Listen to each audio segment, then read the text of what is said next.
Years ago, I would hang out with a buddy at his place.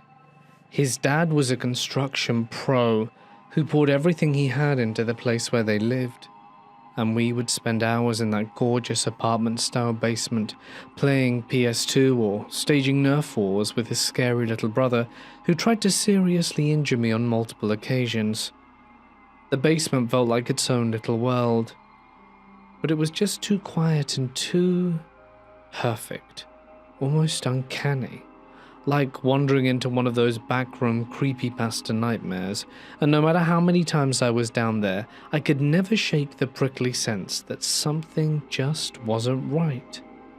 One afternoon, as his mum called me to the car for my ride home, I realized I'd left my jacket downstairs. I went back in. All the lights were off down there except for the TV blasting pure static, lighting up the walls. In the middle of the basement they had this odd pantry, and it was completely out of place. Its door was cracked open enough to see inside it a little, and it was just pitch black. It made my skin crawl. Brushing it off, I grabbed my jacket and I turned towards the stairs, and that's when I heard the softest creak. The pantry door, which had been still, was slowly opening on its own. I tried to walk up the steps, but the moment the door began to move, I was rooted in place. The door was not almost completely opened, and all I could see was pure darkness. After at least 40 seconds, something jolted me back, and I was able to book ass up the stairs. I was running up the stairs. It was like I could feel something right on my ass on the steps behind me. I ran clear through the house and out the door. I literally dove into his mother's car. I did not know what to say, so I sat there for a second, and I thought it must have been his crazy little brother. Seriously, this kid gave off serial killer vibes. I looked behind me to see him already sitting calmly in the back seat, where both my friend and his brother. I had no idea they were already in the car. There was literally no time for either of them to have run up those stairs and climbed into the car to scare or prank me. I told my friends about that a few days later, and sure enough, he said a lot of weird crap had happened in his house for years. I pray that dude is doing good in life today, and that he's not had any more hard experiences. I lived in a haunted house from the ages of 13 to 22. And during those years there were many witnesses to the strange events that took place there, including family members and friends who experienced things both during the day and late at night. Whatever it was that shared a space with us seemed to take a particular interest in my bedroom, almost as if it had claimed that room as its favorite spot. On the very first night we slept in that house, and then again on several scattered nights over the years, I woke up abruptly to the distinct sound of clothes hangers scraping roughly back and forth across a metal rod inside my closet. The harsh, grating noise unmistakable and continuous in the darkness right beside my bed. The creepy part about that sound was that there was absolutely no metal rod installed in that closet at all, only plastic-coated racks with spaced-out slots designed to hold individual hangers in fixed positions, which, theoretically, shouldn't have allowed them to slide around and clatter in that way. When I finally forced myself to get up and open the closet door to check, my hanging clothes were swaying back and forth, as if they had just been pushed or yanked roughly, the fabric still moving and settling while the room stayed otherwise still, and the sight of that made terror spike through me in a way I still remember vividly. On multiple other nights I woke up abruptly to the unmistakable sensation of something heavy sitting directly on my feet or at the very end of the bed, compressing the mattress and trapping my legs under sudden extra weight that hadn't been there when I fell asleep. Whenever I worked up the courage to look towards that area of the bed, either absolutely nothing was visible despite the continued pressure, or there would be this featureless, dense, shadowy mass perched at the foot, which I always felt was silently staring at me in a way that made my skin crawl. One of the worst incidents happened in broad daylight, while the house was full of people, which somehow made it even more unnerving than the nighttime encounters, because it shattered the illusion that daytime and company meant safety. My cousin and I were hanging out in my bedroom with the door closed, talking and just killing time, while my parents were throwing a small party downstairs. My sister was very obviously home as well, making plenty of noise down the hall in her own room. The house was old and large, and it had these heavy oak doors that tended to stick and resist being opened from time to time. Suddenly, all at once, the background noise of the party and my sister's movements vanished completely, leaving an unnatural silence hanging on the other side of my bedroom door. It was as if someone had muted the entire house. The sudden deadness of the air hit us both at the exact same moment, and we stopped talking mid-sentence to stare at each other with wide eyes, because we could each tell the other felt it too. I heard what I assumed were my dad's familiar footsteps coming up the stairs outside my room. The creaks falling in that same pattern I'd heard 1,000 times before, so I called out to him through the door expecting an answer, but nothing came back, not even the muffled sound of movement, just that suffocating, unnatural silence pressing against the wood. I called again, louder this time, and my cousin whispered, "Oh my God," under her breath, as the tension ratcheted up another notch. Then, without warning, there was a sudden, fast rushing sound like a gust of wind or something barreling down the hallway, and something heavy slammed into my bedroom door, so hard the entire door frame vibrated violently around us.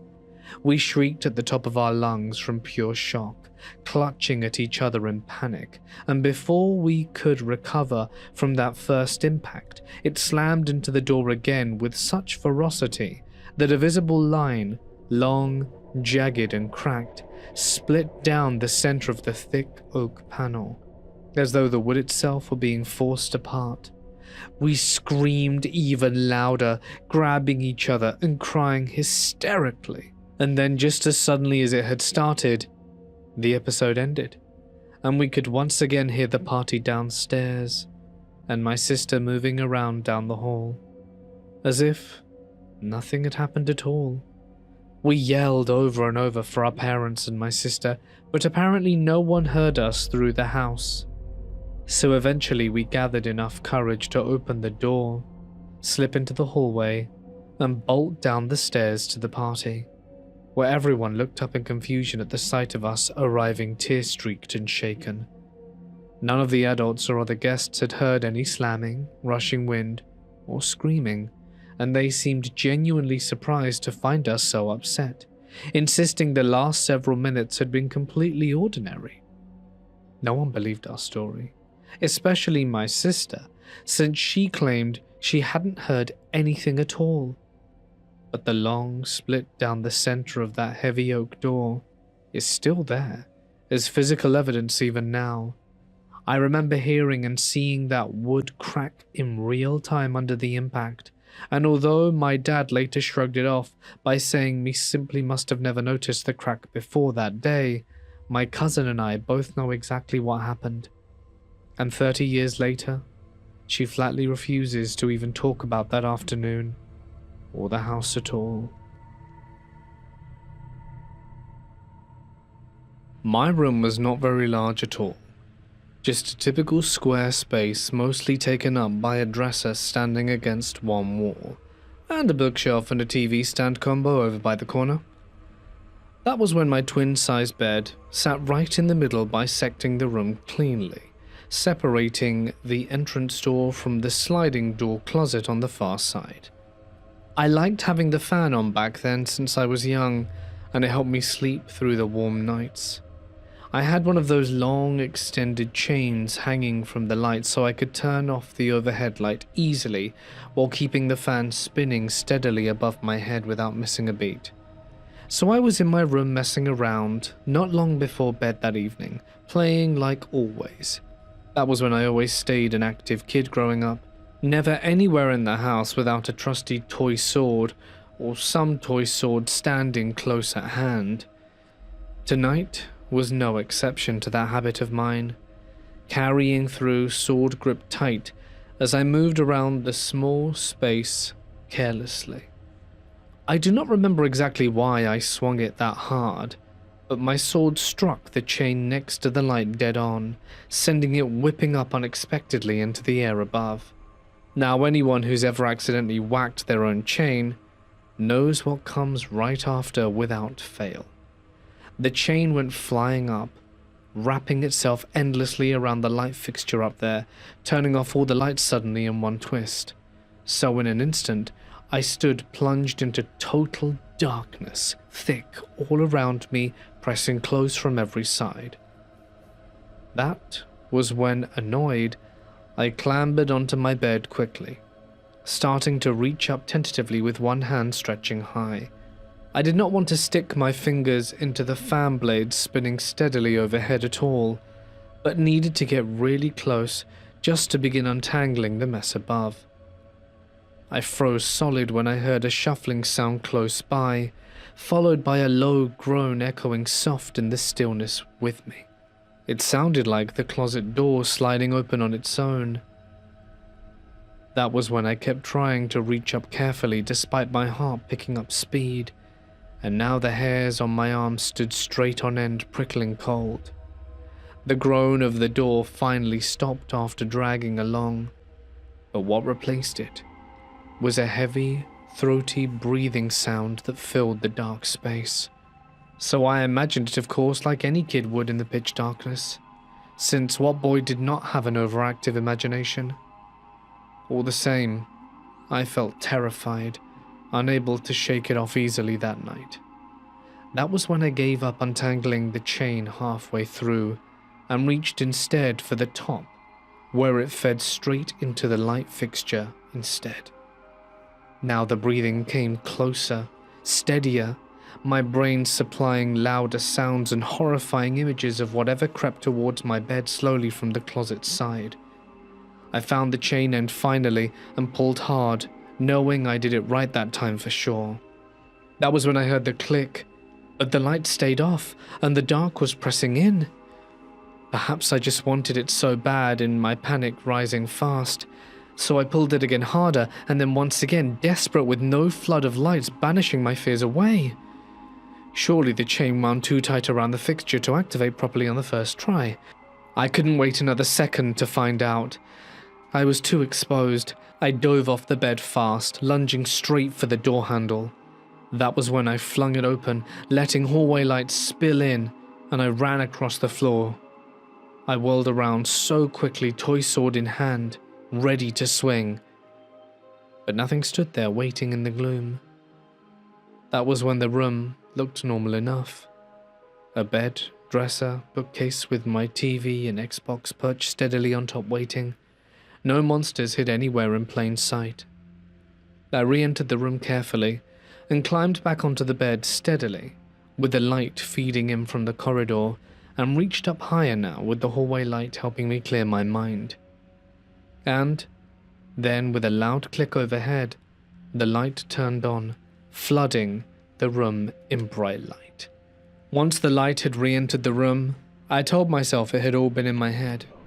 At least, until I looked over to the closet door, which now stood completely open, with no way to have done so by itself. I have no explanation for this, and I don't even want to try. This happened to me in the early 2010s, when I was just a toddler, no older than 4, living in a modest trailer park nestled in the northern Illinois suburbs alongside my hardworking mum, my cheating deadbeat dad, and my 4 siblings who formed our family dynamic at the time. My father spent most days sneaking around cheating on my mum, while she slaved away as the breadwinner of the family, juggling exhausting day shifts followed by grueling night work, trusting him completely to watch over us kids during her long absences, though he predictably did the exact opposite. My eldest sister was already in her early 20s back then, and is now pushing her 30s, held down her own daytime job, which left my twin sisters, Catalina and Daniela, both in their early teens at the time and early 20s now, to babysit me, the toddler, along with our other sister, Valentina, who was around 10. On this particular night, my dad was out cheating somewhere as usual, my mum and eldest sister grinding through their working hours far away. Valentina and one twin off at a friend's house for the evening, and I ended up alone under the supposed care of one of the twin sisters, Daniela. She had invited several of her friends over to hang out, and their absolute favorite pastime revolved around devising increasingly cool pranks targeted specifically at gullible little me who terrified easily with my shy, scrawny frame, absorbing every tall tale about our trailer park supposedly being constructed atop of an ancient and forgotten cemetery, where residents continually reported eerie, creepy noises echoing through thin walls, as well as fleeting, shadowy figures. Everyone in the park knew these stories intimately, and they scared us kids, especially impressionable me, who jumped at every rustle or flicker, believing monsters waited in every dark corner ready to pounce without mercy. Daniela decided it would be hilarious beyond measure to prank me mercilessly by queuing up some deeply unsettling creepy music playlist on her phone, killing every single light switch throughout our cramped shared bedroom space, and locking me inside alone with the volume cranked high enough to rattle the trailer itself.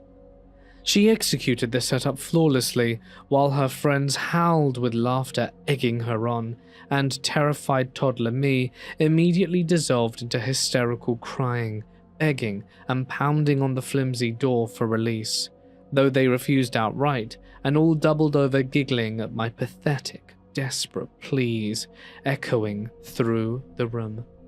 For several long minutes, stretching into what felt like eternity, the only sounds piercing the oppressive dark consisted solely of my non-stop sobbing mingled with that looping sinister music.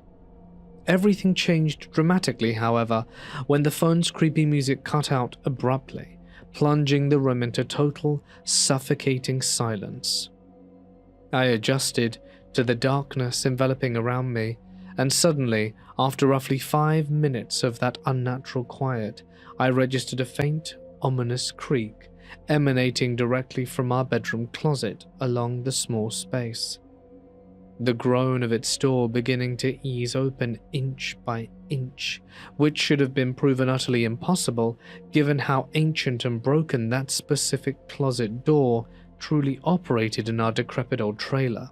No child, not even a full-grown adult, could muster enough force to budge it even slightly, since it jammed stubbornly. There was no way it was a draft or any storm wind or other unnatural force, while the bedroom's lone narrow window remained firmly shut tight and double-locked from earlier that day. I specifically recalled begging my mum earlier that afternoon to please close the closet door completely, because it had always emanated this profoundly weird, wary feeling, radiating unease whenever left ajar, so she obliged, securing it shut tightly herself, ensuring no one else entered our room before nightfall. Daniela lacked the raw strength necessary to pry it open solo, even summoning every ounce of teenage muscle she possessed, and, crucially, no other person occupied the confines of the locked bedroom. The impossible motion terrified me utterly, sending me into fresh paroxysms of fear, banging and clawing at the bedroom door, while shrieking through convulsive sobs, because something sinister lurked inside that closet and was coming for me. Daniela, knowing full well that the closet was almost impossible to open scoffed at my pleas, thinking it was designed to scare her, or have pity on me, of which there was none. Then, without further warning, this full-blown monster materialized completely, emerging from the closet, its yawning maw stretching ceiling level high, crowned with massive sprawling antlers. There was really no body form, but I could see its arms and legs. But the strangest part was that it was like tree branches were sprouting everywhere on and off its body, completely covering it from head to toe.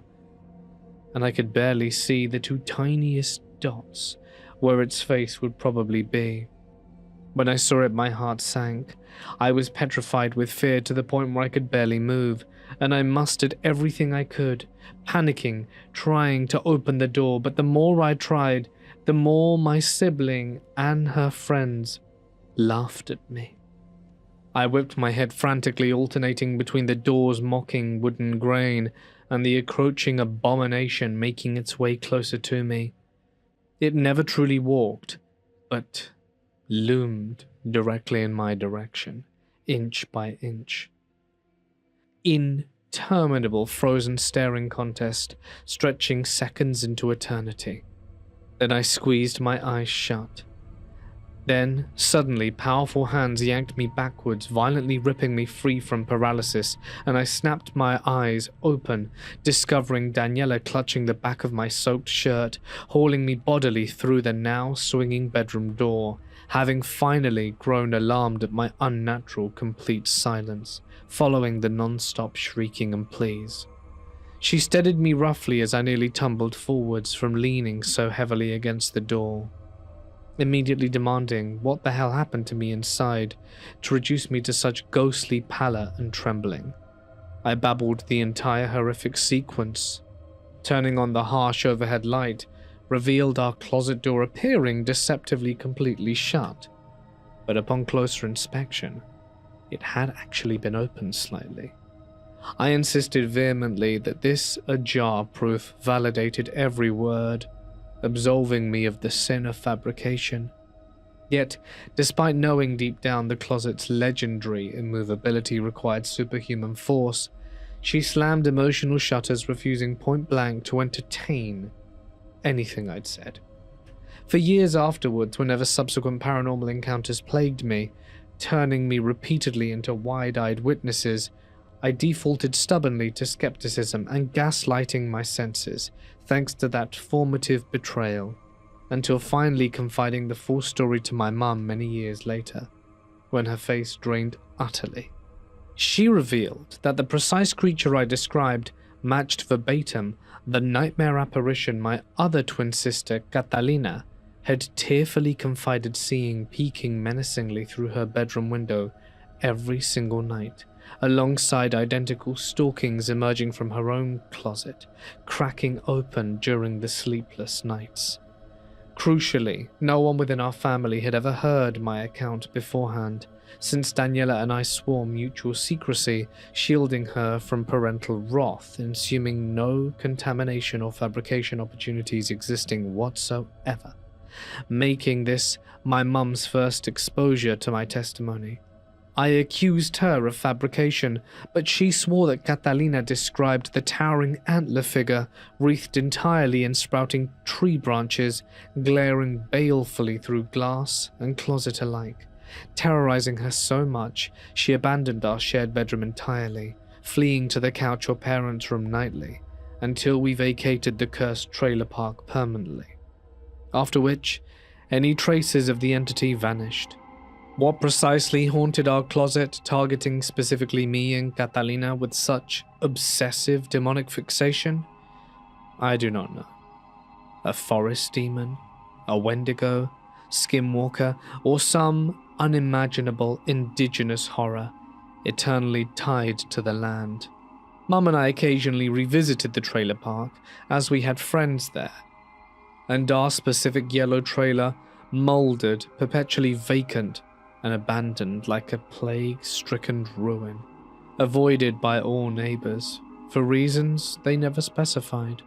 If anyone has any insight on what I saw, and my sister, I'd love to hear it. I was 3 years old and living with my mum in a cheap single-wide trailer parked in a really crappy trailer park out in the middle of nowhere. That was when Mum worked 2 jobs flat out, just to keep us going, and went to cosmetology school at nights after Dad left us high and dry without looking back. So I stayed overnight with my aunts a lot during these hard days, since Mum pulled graveyard shifts, leaving her wiped out come morning light.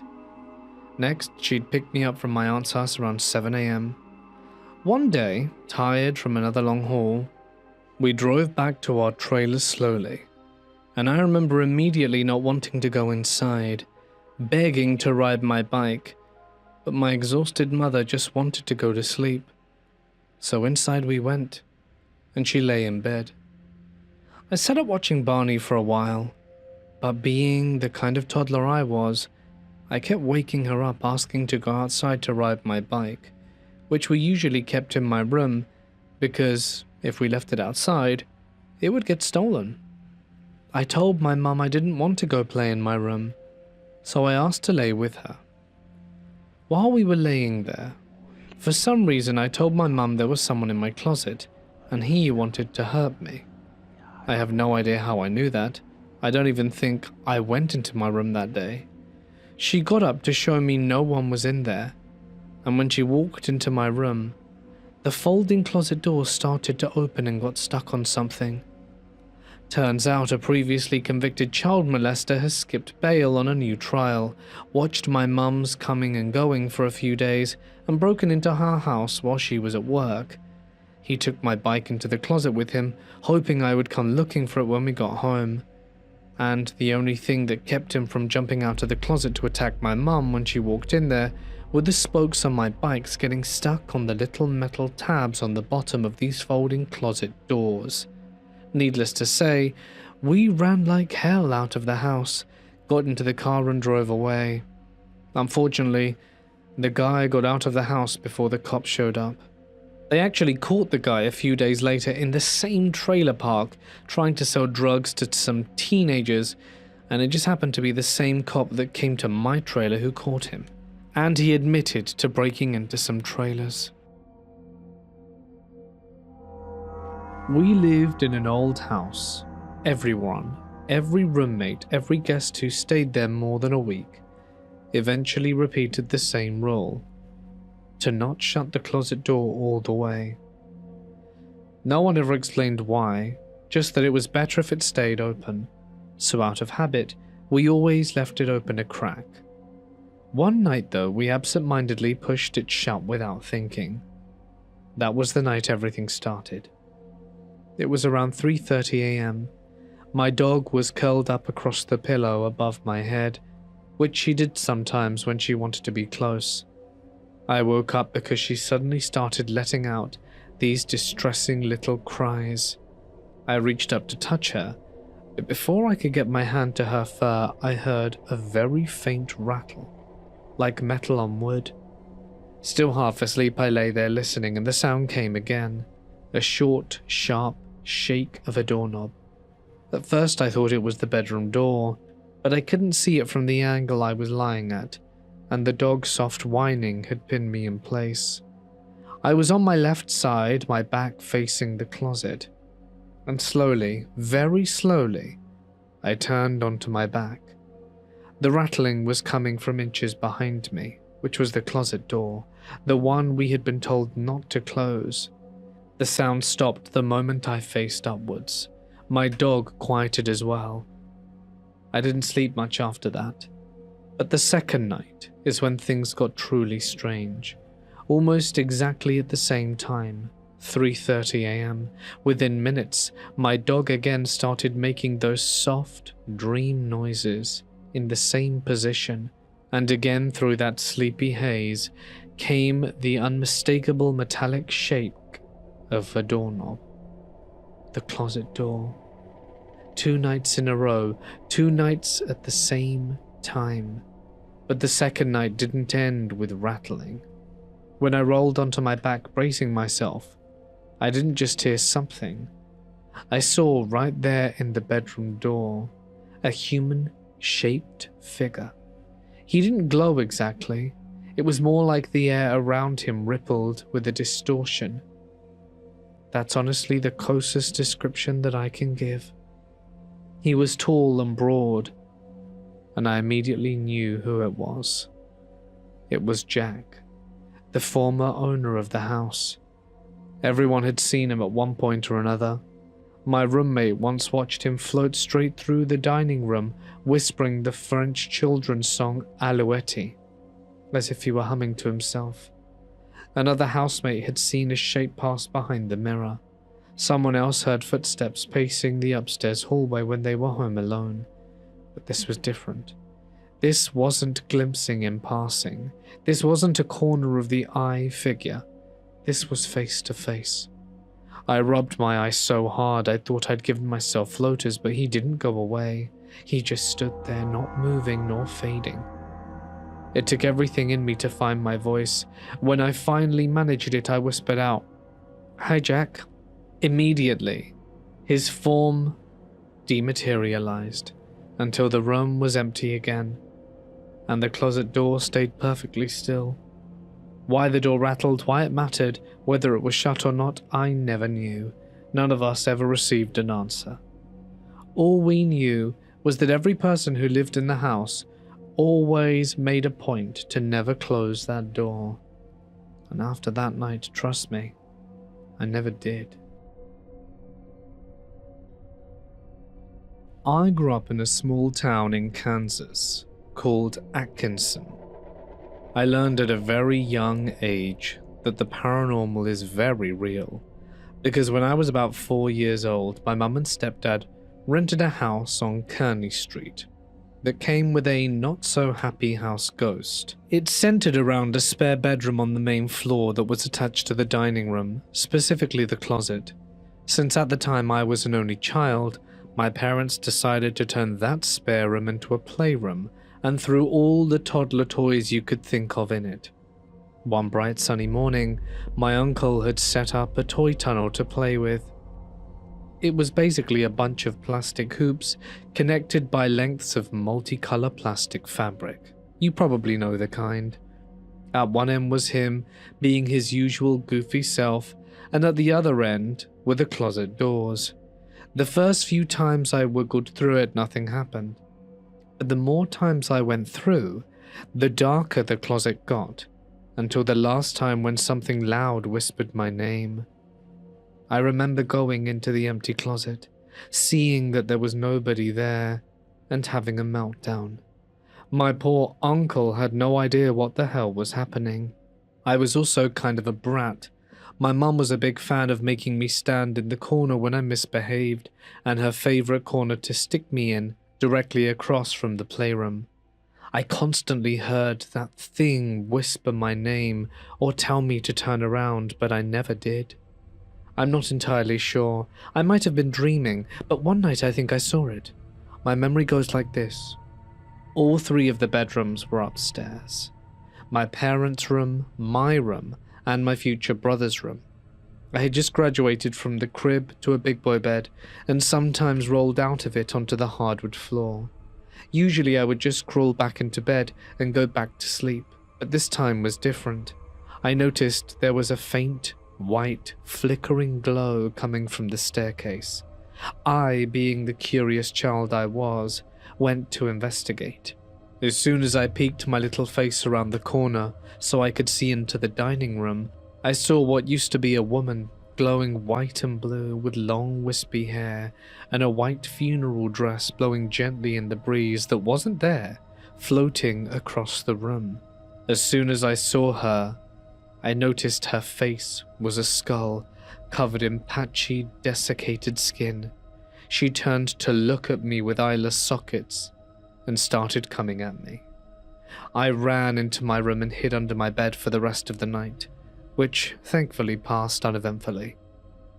I woke up the next morning to my mum pulling me out from under the bed, thinking I had rolled out again and fallen back asleep on the floor before I could get myself resituated. I looked back on it now and see that it's probably what happened. but the memory of that thing in the dining room is seared into my memory. It was so vivid that for my whole life I've been convinced it really happened.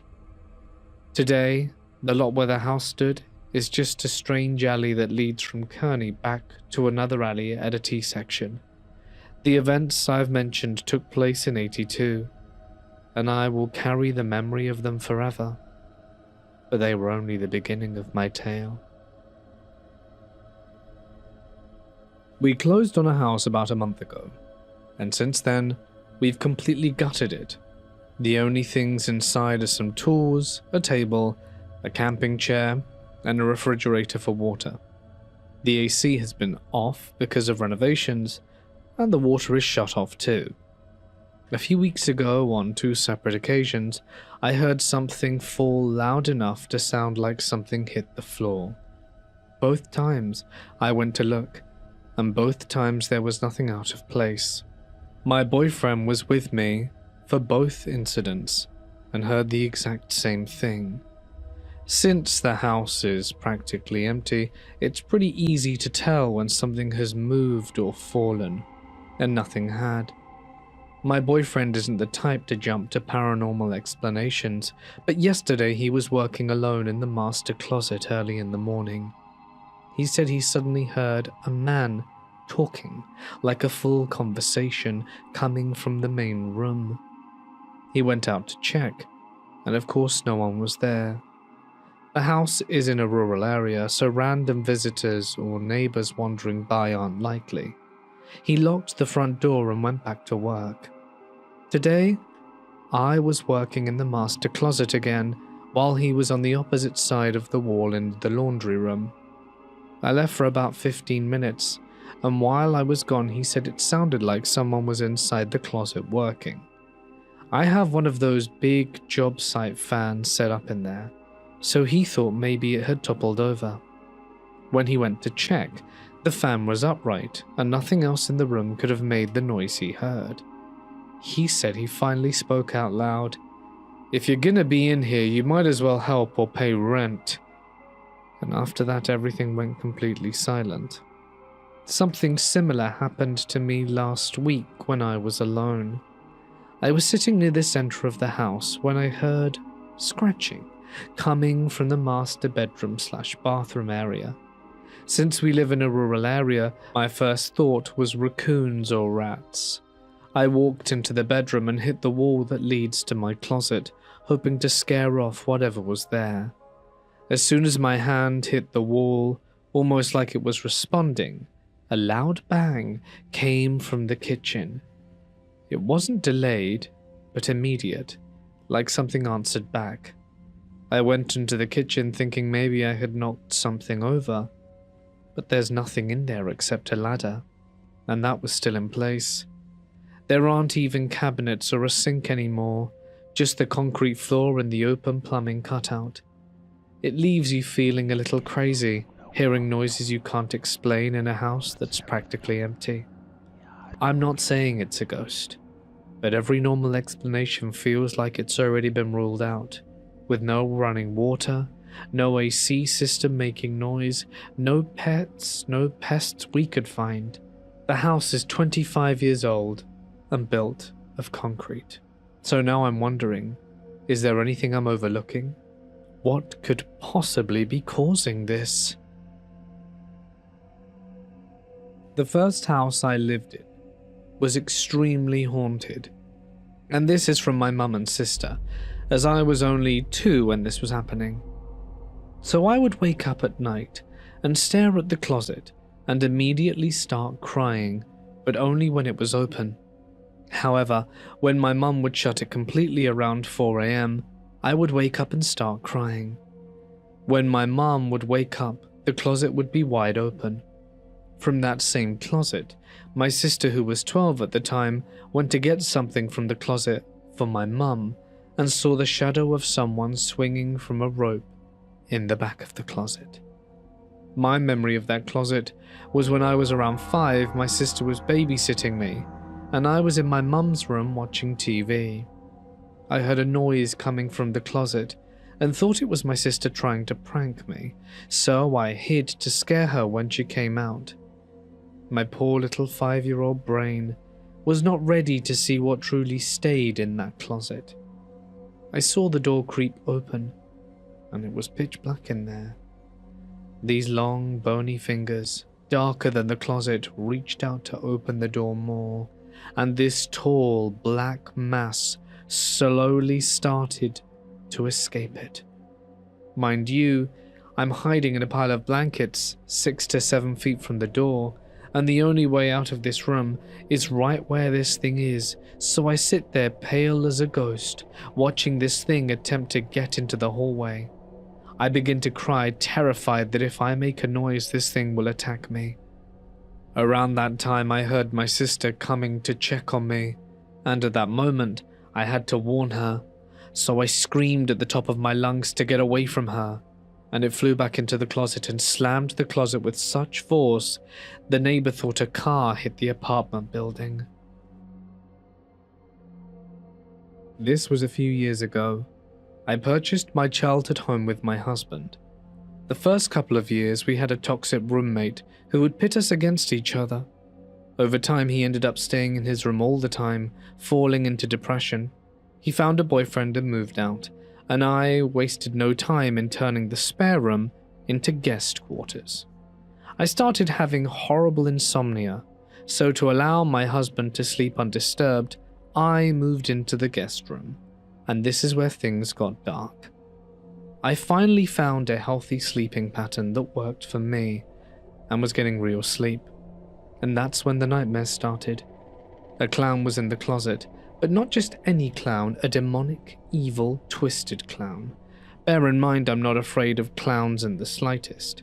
He kept telling me that I was to be his bride, and that I needed to kill everyone I loved in order to bring him fully into this world. And in my nightmares, I would plan with him and agree. But I would wake up with the closet door, which had been closed and latched, with an old-school hook-and-eye latch, wide open, and everything in it disheveled. I feared the ex-roommate's depression had opened a doorway for darkness to enter, as he was in a vulnerable state when he occupied the room. After weeks and weeks of those nightmares, every night, I decided to cleanse the house. I opened the front door and burned sage. My husband and I both have indigenous ancestry, so the burning of sage is a cleanse our ancestors held sacred. I started in the attic, making certain the smoke touched even the darkest corners and cleansed room by room. When I began in the spare room, the light bulb exploded, the doorknobs rattled. I didn't stop. I pushed until I felt the energy leave the house. My husband, who was outside with our dog, knew when it was over. I never said a word because he saw the darkness shoot out the front door. We've had no issues since. The nightmare stopped immediately, the closet door remains closed and latched, but I'll never forget the hopelessness and darkness I felt in those dreams, or why I saw it as a clown. Years ago, I rented a small apartment during one of the hardest periods of my life. The place wasn't bad at first glance, tiny but clean enough. It had this narrow hallway that ended at the kitchen, and right there was a pantry closet with one of those motion-activated lights. The closet would end up being the center of some of the strangest experiences I have ever had. The first thing that happened wasn't the closet though. One night our dog startled me and my partner awake. He was normally calm, and definitely not the kind of pup to bark without any reason. But that night he went absolutely wild. He leapt off the bed, stood at the foot of it, and barked and snarled at what looked to us to be empty air. His entire body was tense. We tried to calm him down, but he wouldn't stop staring and growling at that exact same spot, right at the end of our bed, until finally he just collapsed in exhaustion. A few nights later, the closet started acting up. It was about 2 a.m., dead quiet in the apartment, when suddenly the light inside the pantry flicked on. The door was shut, no one was near it, and the motion sensor only triggered if something physically moved inside. I remember just lying there frozen, staring down the hallway. The glow from the closet spilled out through the cracks in the door, faint but enough to make the shadows in the kitchen dance.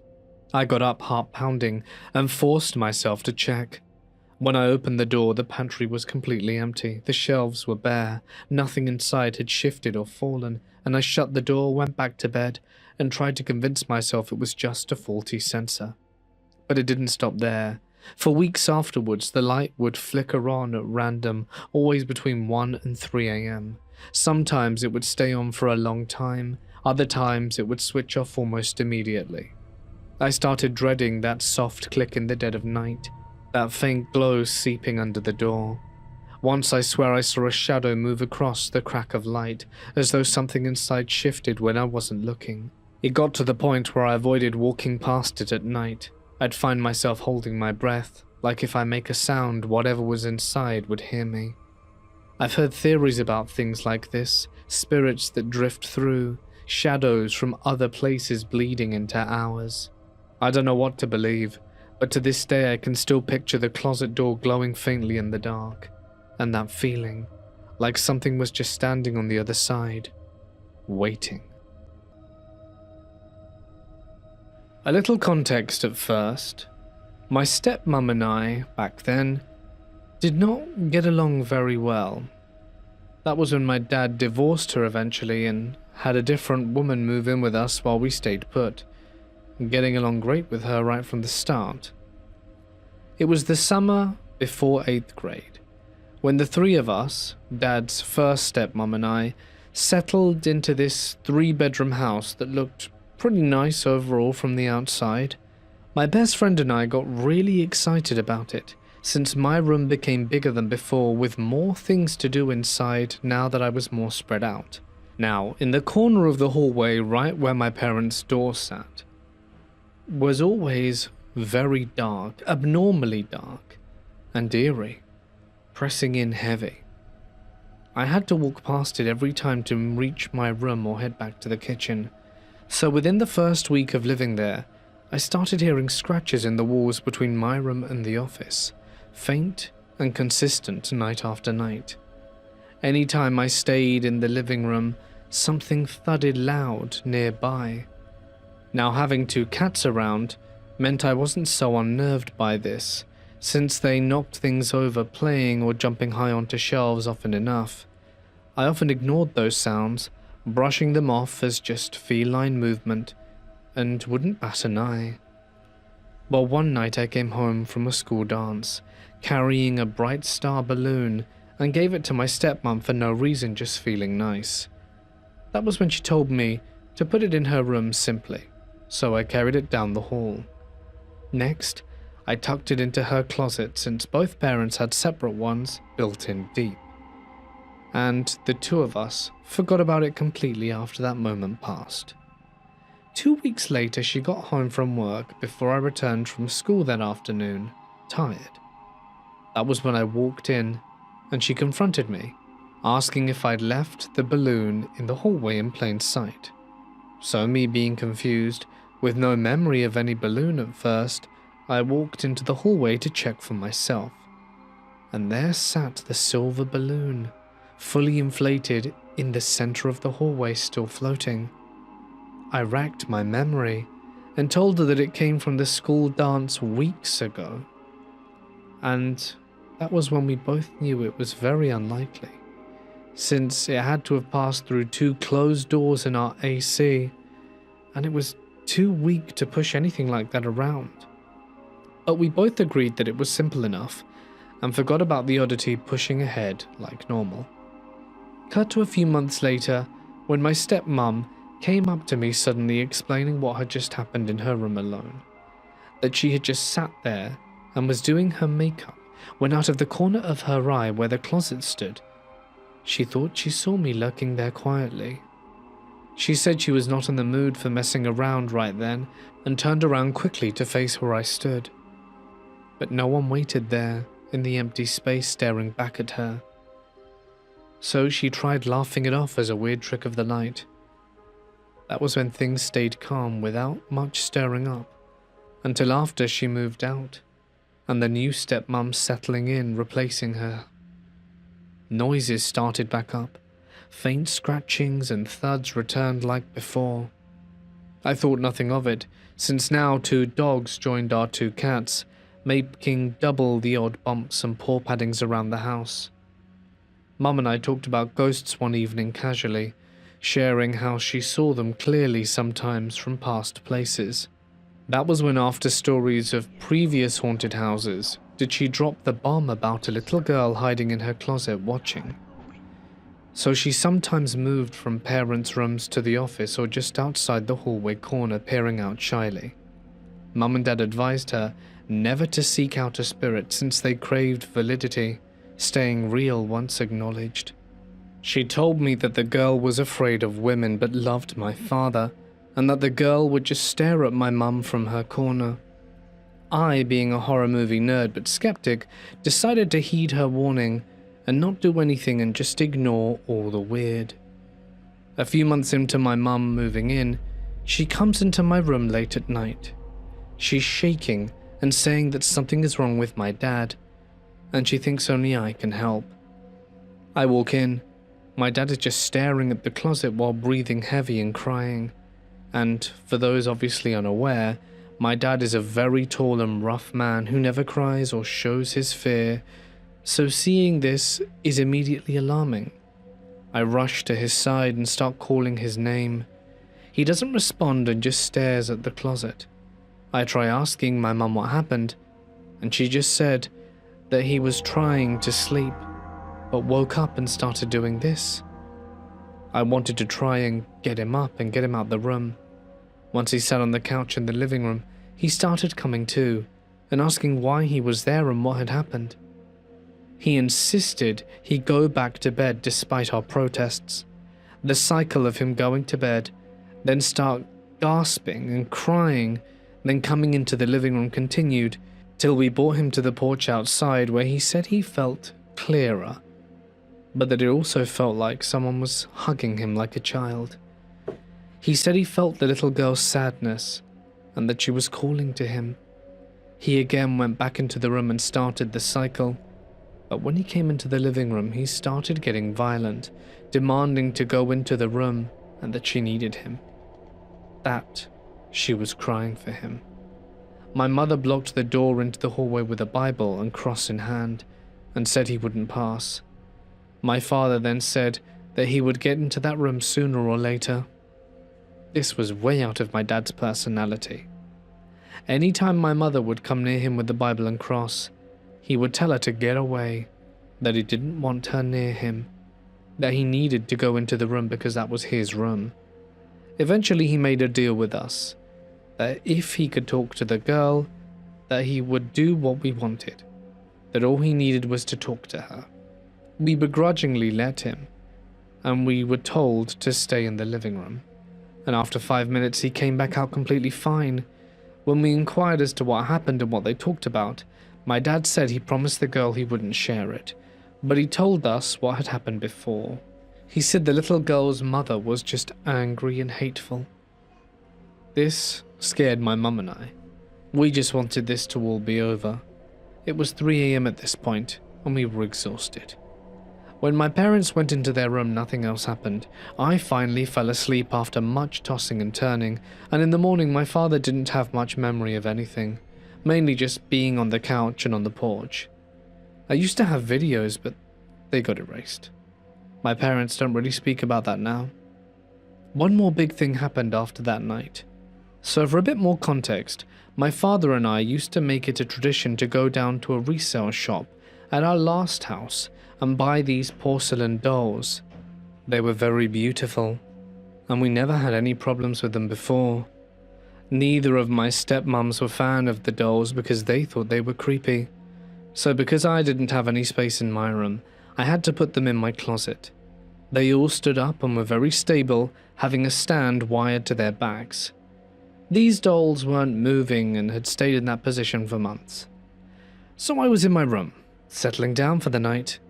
A few minutes after I had turned off my light and was relaxing, I heard a loud thud from my closet. My mind is racing, because I don't know what possibly could have made that noise. My brain tried to reason that maybe one of the cats was in the closet and they wanted out, or that maybe something just broke. I then worked the nerve to get out of bed and find out what it was. I could hear my heart in my ears racing and booming. It felt like 10 minutes just standing outside my closet, trying to build up my nerve to open the door. I turned the knob and reopened it, my eyes scanning the darkness. I decided to walk in and find the drawstring, and when I came face to face with my doll, strung up by her hair on a hanger, my scream caught in my throat, and my heart nearly stopped. How the hell is she like that? My dolls hadn't moved in months, and have never fallen down like that. It was impossible for her to have fell from where she was originally placed and land on the hanger below. All my dolls were crammed together, but none of them had moved as much as an inch. The only way she could have fallen without disturbing the other dolls was to fall forward, but she fell at an angle of about 60 degrees. Just no way. I called my dad. He laughed at me and called me a weenie, but he did put my dolls in the attic and went to bed. The only minor thing that happened after that was like seeing someone walk across the doorway in the bedroom, but no one was there. The dogs were going nuts for no reason. We've since moved, but I still get chills when thinking about stepping foot in that house. I know this sounds far-fetched, but it feels good to tell someone. I feel bad for the people who next move into that house, because that little girl's their problem now. Hey guys, it's Mort here, and thank you so much for listening. I'm going to be trialing cutting the intros for a little while. If you really want to know why, well, it's because YouTube is really giving me a hard time with spreading the joy of the horror stories out into the wider internet, and I feel that maybe just cutting it might help keep some retention in, so that's what I'm going to be trying. Just bear that in mind. Probably a few more visuals as well. Going to give that a go, see how people respond. It's been a while since people have complained. I've added them in sparingly. So because no one's actually said anything, I think I might try it again, because I think, you know, like a visual thing looks a bit better than just black screen, and that also could help encourage new listeners. So, you know, I'm going to be trying some stuff basically, and I hope that it is to your liking. Of course, if there are complaints, feedback, etc., I would appreciate hearing it too, because I would really like to see some more growth, because my growth, guys, is literally like it's crazy. It's like 200 subs a month, which, you know, is really small. It's the smallest it's ever been. Like, when I started, obviously it was tiny, but you know, when I got the ball rolling, it, you know, started to really grow, and now it's really seemed to just kind of shrink. I know that the problem is because everyone is like putting all their attention into, you know, YouTube Shorts and TikToks and Reels and stuff. So it's to be expected, but still, I need to try and win back some new audience. So I hope you guys will help me out on this endeavor with, you know, your support and stuff. But now that the whole service announcement is out the way, I will be back hopefully tomorrow with another video. Might be changing up the schedule a bit too, to try and see if I can, you know, more videos to entice more people to listen. I don't know, we're going to be trying some cool stuff. I might even just like post a picture of what the schedule might look like once I organize it after I finish editing. Once I finish editing this, gosh, tongue-tied today. Alright then guys, I'm going to wrap things up. Final thanks to my members and patrons whose names have been rolling in the credits. If you'd like some cool perks and stuff, you can follow the links to find out more. But that's it from me.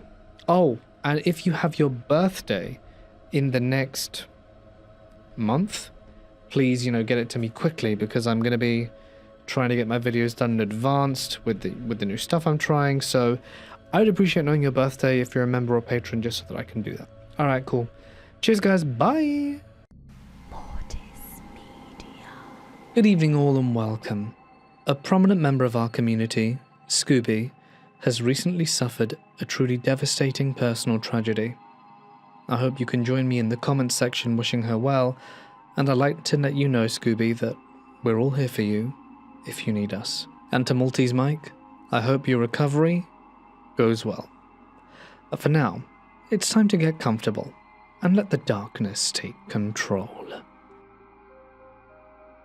Okay, so before I start this story, I would like to give you some context. I grew up in a town called Luther, Michigan, in the middle of Manistee Forest. I'm talking about a population of 300 people. I lived with my grandpa at the time, and we lived in a small one-bedroom cabin that he built deep in the woods. And to even get to it, you needed to drive down a 2-mile two-track. So needless to say, unless you knew who my grandpa is or your family, no random person is going to accidentally walk into our front yard out there. So, now that I painted the picture, let me tell you the story. I must have been about 7 or 8 years old or so. As I said, it was a small one-bedroom cabin. So my bedroom was actually the living room, and we had this giant window looking out to the front area of the house. During the day, you could see the driveway, the shed, my grandpa's project cars and trucks, and various farm stuff we had. But at night, it was pitch black, like someone had put a dark blanket over the entire house. My bed was positioned right up against the window, so I'd be sleeping right next to this window. And as I said, it's a small space, so I'd curl up with my back against the window and fall asleep. Now, I was a pretty heavy sleeper as a kid, so I'd be out the whole night. Well, one night after I said my prayers and got ready for bed, my grandpa tucked me in and sat by the fire to read his Bible. Most nights he'd read his Bible till I fell asleep, then go back and go to sleep himself in his room. And this night was no different. He got into his chair, took out his Bible, and started to read, so I slowly fell asleep.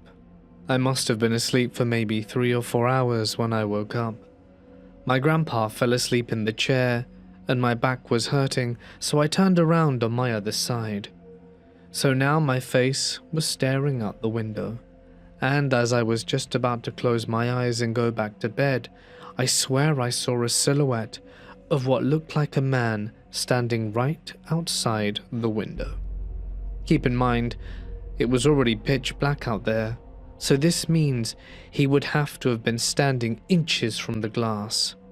At first, I thought I was seeing things, so I blinked a few times, and it was still there. I remember feeling super scared, and I don't move. Maybe I thought if I didn't move, whoever it was would think I was asleep and just leave. But the shadow didn't leave. And once my eyes adjusted, I could in fact make out a man with stubble standing practically right against the glass. I did not move. The man then drew down his face so it was level with mine, and looked right at me. I started crying so bad I was shaking in fear, and the noise woke my grandpa. When my grandpa got out of his chair, the man took off running into the woods. My grandpa came over and started to rub my back and asked what was wrong. I told him what I saw. Now, I had a rough childhood, and if I lied to anyone, I'd get my ass beat, so he knew I wouldn't make this up.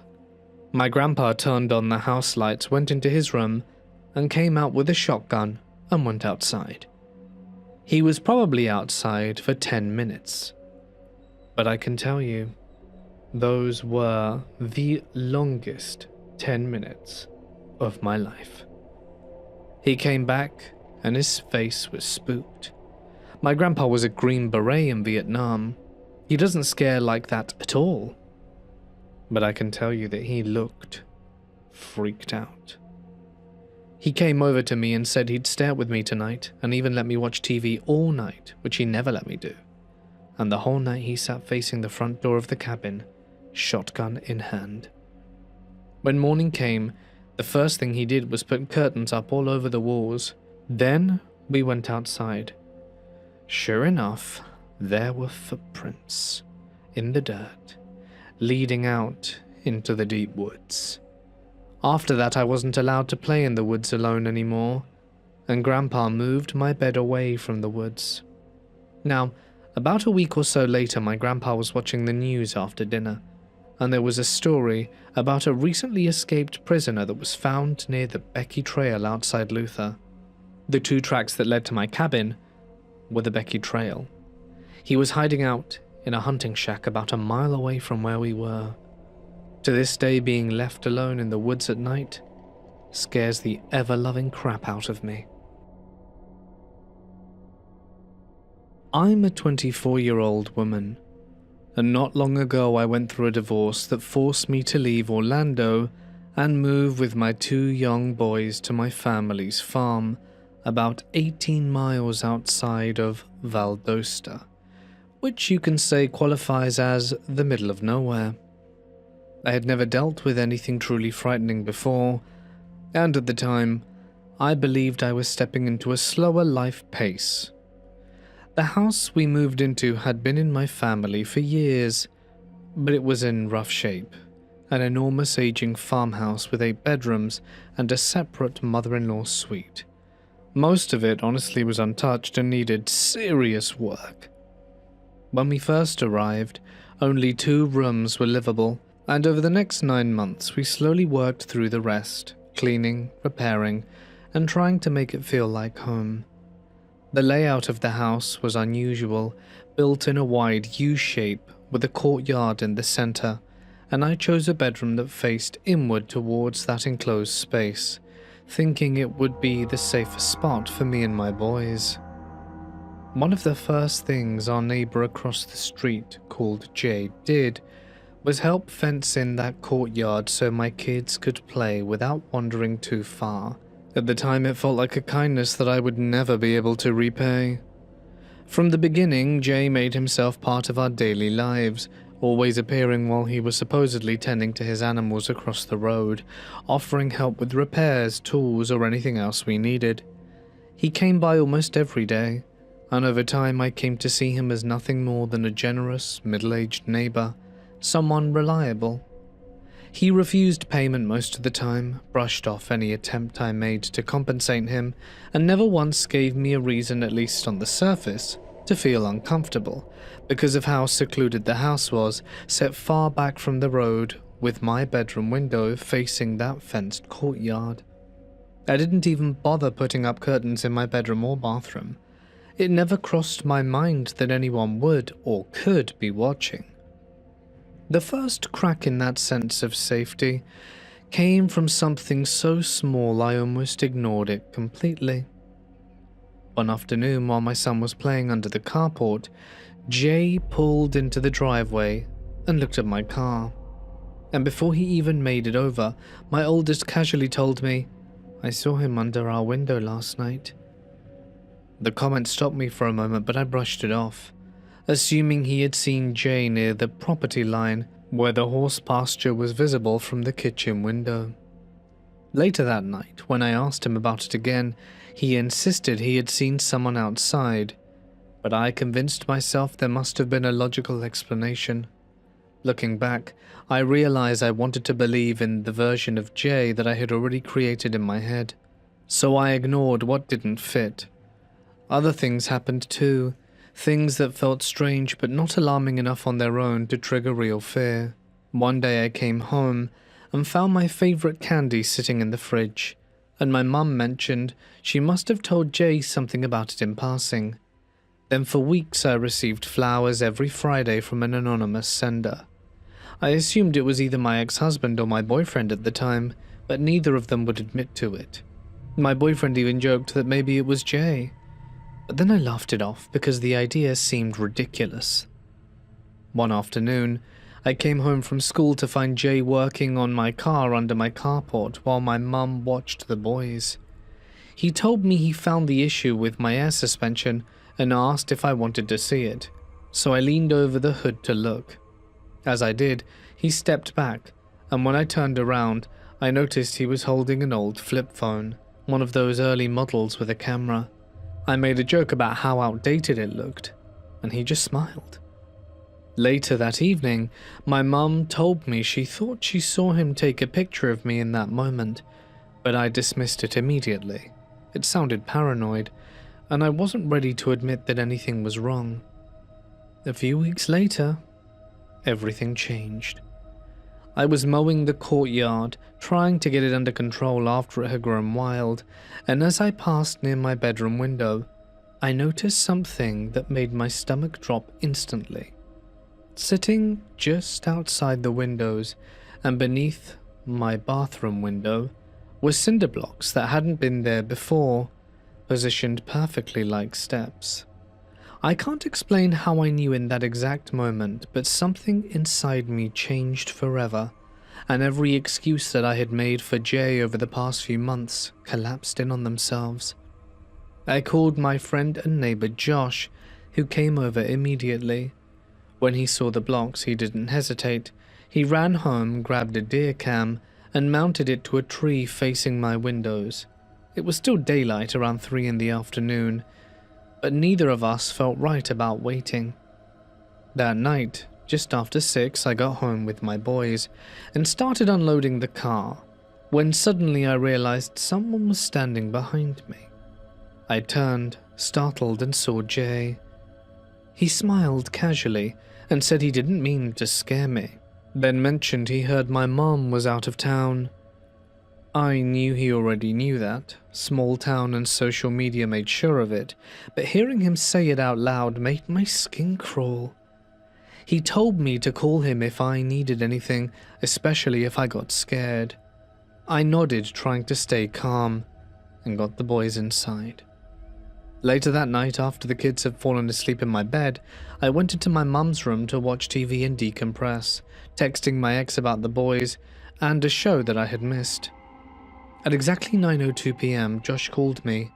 His voice was urgent, and the first thing he asked is if my boyfriend was over. When I said no, he told me there was a man outside my window and that the deer cam had just captured him. That's when everything inside me went ice cold. Josh told me not to panic, that he was already driving up and that I needed to meet him on the opposite side of the house.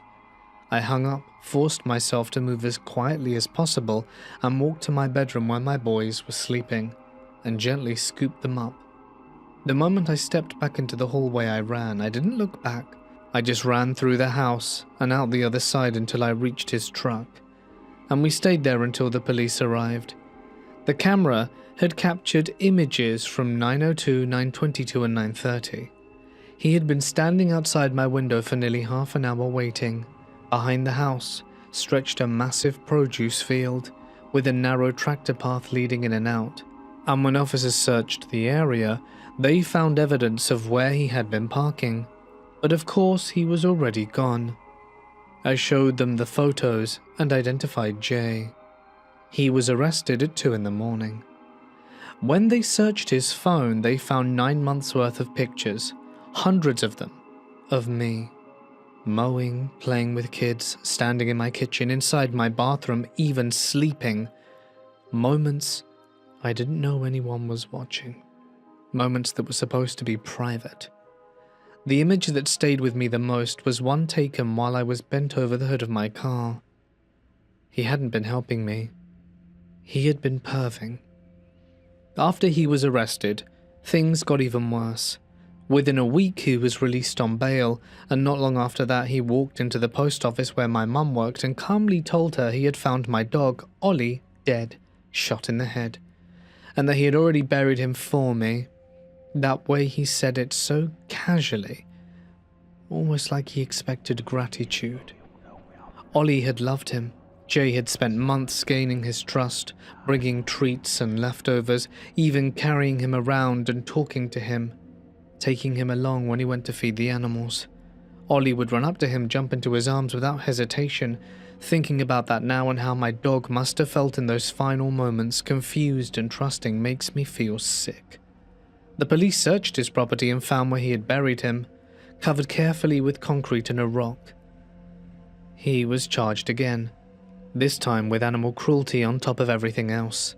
Despite it all, stalking, trespassing, being a peeping Tom, the photos, and killing my dog, he only received 5 years of probation and a restraining order.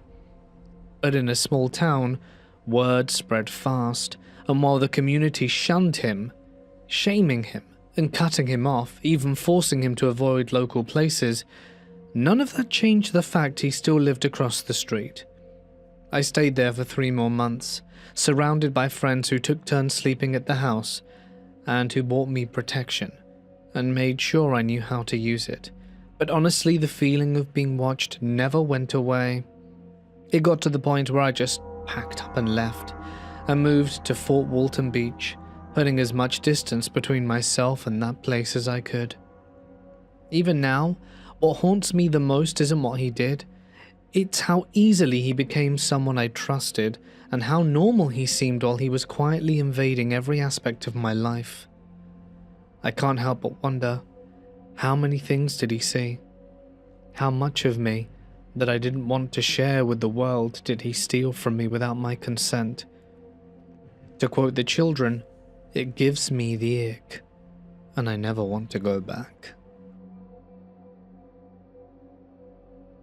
This happened back in 1982, during a stretch of early winter that felt colder and quieter than usual, even for rural Maine. My cousin and I had made plans to head north on the Canadian Pacific Railway during the first week of deer season, since at that time the season opened earlier, above the tracks than it did further south. It was something we had been looking forward to for months, a chance to get away from everything and spend time deep in the woods, where the only sound came from the wind, wildlife, and the occasional distant echo of a train. We were driving along a long, isolated road that ran between Bingham and Abbott, a stretch of roughly 25 miles that felt like it existed completely outside the rest of the world. Even back then, there were no houses or gas stations or signs of life for miles in either direction. It was still dark when we set out that morning. About halfway through that stretch, we noticed something ahead of us that immediately felt out of character. There was a small, narrow beam of light, shining straight upwards from the center of the road, like a thin column cutting through the darkness. At first, it didn't even register as a flashlight because it was positioned so perfectly upright that it almost looked staged, like it had been placed there for someone to find intentionally. As we got closer, we realized, in fact, it was a flashlight, sitting upright in the middle of the road, with its beam pointing directly into the sky. My cousin slowed the truck down, clearly intrigued, and said he was going to stop and get out to grab it. Something about that idea immediately set me on edge in ways I can't explain. It wasn't just that it was strange to find a flashlight in the middle of nowhere, it was how deliberate it looked, like it had been placed there for reasons we yet didn't know. I told him not to stop the truck. I said if he really wanted it, I could just open the door and grab it as we rolled by slowly, but without ever fully stopping. And after a brief hesitation, he agreed, probably sensing that something about the situation felt off, even if he didn't want to admit it outright. As we eased past the light, I leaned out of the passenger side, keeping one hand braced against the door while I reached down and grabbed the flashlight in one quick motion. The moment I pulled it, I shut the door, and my cousin accelerated, and that's when we saw it. Almost immediately after we passed the spot, lights began appearing on both sides of the road behind us, several scattered along the tree line where moments before there had been nothing but inky darkness. I turned around in my seat. There were people standing on both sides of the road, partially hidden among the trees, each holding a light. They hadn't been visible at all until we passed the flashlight, and now they were just watching us. My cousin slowed down for a second, almost like he couldn't believe his eyes. We both stared back at them through the rear window. None of them moved towards the road, and none of them tried to stop us. But the way they stood there spaced out and waiting made it clear that something nefarious had been planned. And if it wasn't for our quick grab-and-go maneuver, they very well would have ambushed us. And then, just as quickly as they had appeared, they began to fade back into the woods, as if they'd never been there at all. Neither of us made any comments about it after that. My cousin pressed the gas and kept driving, and we didn't stop anywhere along that road for the rest of the trip. The flashlight sat on the floor beneath us, still on. I've thought about that moment many times over the years. I know it was some kind of setup. They wanted to stop someone in the middle of nowhere, hoping they'd get out of the truck, distracted and exposed, assuming there was no one else out there. Only to steal the truck at best, or do something far more insidious at worst. A story on the news, no doubt. Someone driving in the middle of nowhere, with their truck left. That is, of course, the best case scenario, and them disappeared. Who really knows, though? I'm glad we never got to find out. I grew up in a rural area near the border, and this was back in the late 80s, and there were still checkpoints and patrols scattered around the countryside at that point, and it was for that reason that certain parts of the land always felt weird. One of our back fields, about half an hour walk from our farmhouse, was one of these places. The fence back there was always getting damaged. Sometimes it looked cut, other times just pulled apart. My father sent me out one afternoon to fix it before we moved cattle in, and I remember whining about it the whole way, more annoyed at the walk than anything else. When I got there, I saw the break right away. Near the far corner on the other side of the fence was our neighbor's land, and sitting in it was an old abandoned hay shed that no one had used for as long as I could remember. As I started fixing the wire, I heard a low, muffled sound coming from the shed. At first I thought it was an animal, maybe a sheep, stuck inside, or something caught in the debris. The sound didn't stop though. It wasn't random, it had a rhythm to it. So I climbed over the fence and walked towards the shed. The hedges around it blocked most of the light even in the afternoon, and the inside was dim. But one side of the shed was open. I was afraid to get in because the air itself was rancid in there, and when my eyes adjusted, I saw someone standing in the far corner with their back turned to me. Whoever they were was wearing a white shirt and a dark skirt, and had long, black hair. She was moving, but not walking. It was like shifting in place with repetitive movement, like pacing without going anywhere. And the sound that I had been hearing was coming from her, this constant mumbling.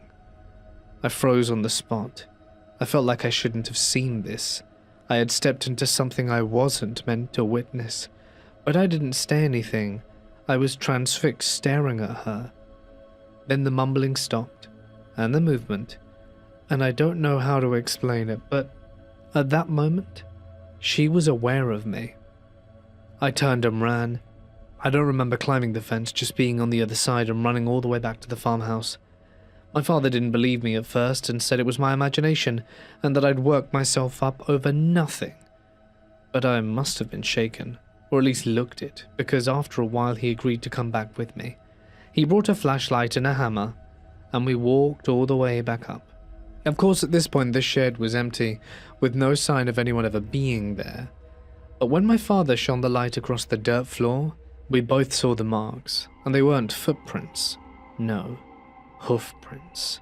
Impressions in the dirt, like someone had been standing there for a long time. We left quickly after that. My father didn't say much on the walk back, and whenever I bring it up now, he still insists there was nothing there. My grandma says it could have been a banshee. My girlfriend and I took a 2-week road trip last year, and backwoods camped and hiked the whole time. I'm also a girl, so we're two 20-something-year-olds out on the road. We got to one free campsite in the middle of nowhere, and we were the only people there, which wasn't unusual, so we took the first spot and set up. While we were making dinner, a couple pulled in, drove past us, and headed towards the back of the campground. No idea how far back it went. About 20 minutes later, they came back and flagged me down. The girl looked uneasy, like she was trying to play it off but couldn't. She asked if we'd been back there. I said no. She told me it looked like a massacre, bones everywhere, and asked if they could take the spot next to us. I said sure. For a moment it actually felt better knowing someone else was there. They stayed maybe 2 minutes, looked around, got back in their car, and then left, without another word. I told my friend what she had said, and right then we both noticed a huge femur bone lying almost at our feet. It looked like a cow bone and quite old, but still, instead of taking that as a sign to leave, we decided to go check it out. About 100 yards back through the winding campsite we found it. Carcasses everywhere, some scattered, while others were still mostly intact. There was a pile that looked like fox fur and another deer body still inside a trash bag. It didn't make sense at first, but later we figured out it might be a place where roadkill gets dumped. Still, standing there it didn't feel all that normal. So many bodies in one place. We decided that would be enough for the night, so packed up and left. The second campsite was even deeper in the middle of nowhere. We drove for about an hour without seeing a single car. There were no houses or lights on these old country roads, and the sun was already starting to set. Eventually the road turned to dirt, and we crossed a cattle gate and saw a national park sign. It felt like a relief. At least it was something official. The map said the campsite was about 2 miles in. I turned off and started up the road. It quickly got rough. The brush on both sides thickened, dead and grey, pressing in closer the higher we climbed. The road was full of rocks and trenches, completely wrong for the car we were in. A low-clearance Ford Focus that had absolutely no business being there. About a quarter of a mile in, we got hung up on a rock. The underside scraped hard, loud enough to make both of us freeze. There was no room to turn around or space to back out, so we kept going, but it only got worse. Every few feet the car would scrape again, stutter, struggle forwards, and the sun disappeared behind us and the road seemed to get narrower and darker. The brush looked lifeless, almost skeletal in the fading light. And we just focused on getting through it without saying much. After what felt like forever, we reached the top. The campsite was barely anything, a tiny clearing maybe 10 feet across surrounded by dead brush, and right in front of us a cliff that drove off into total darkness. We sat there, neither of us wanted to get out, it didn't feel like a place people stayed, and decided to leave immediately.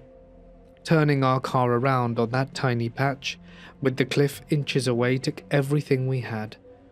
Once we got pointed back down, we crept down the road as slowly as possible, and every scrape and jolt making it worse. The damage to the car, all for turning around. At some point, probably halfway, I noticed how quiet it had gotten. Not just the absence of animals, but the no wind or insects or anything. And that's when I saw off the side of the road, between the dead brush. At first I thought it was just a shape, but it didn't move like a plant. It was tall.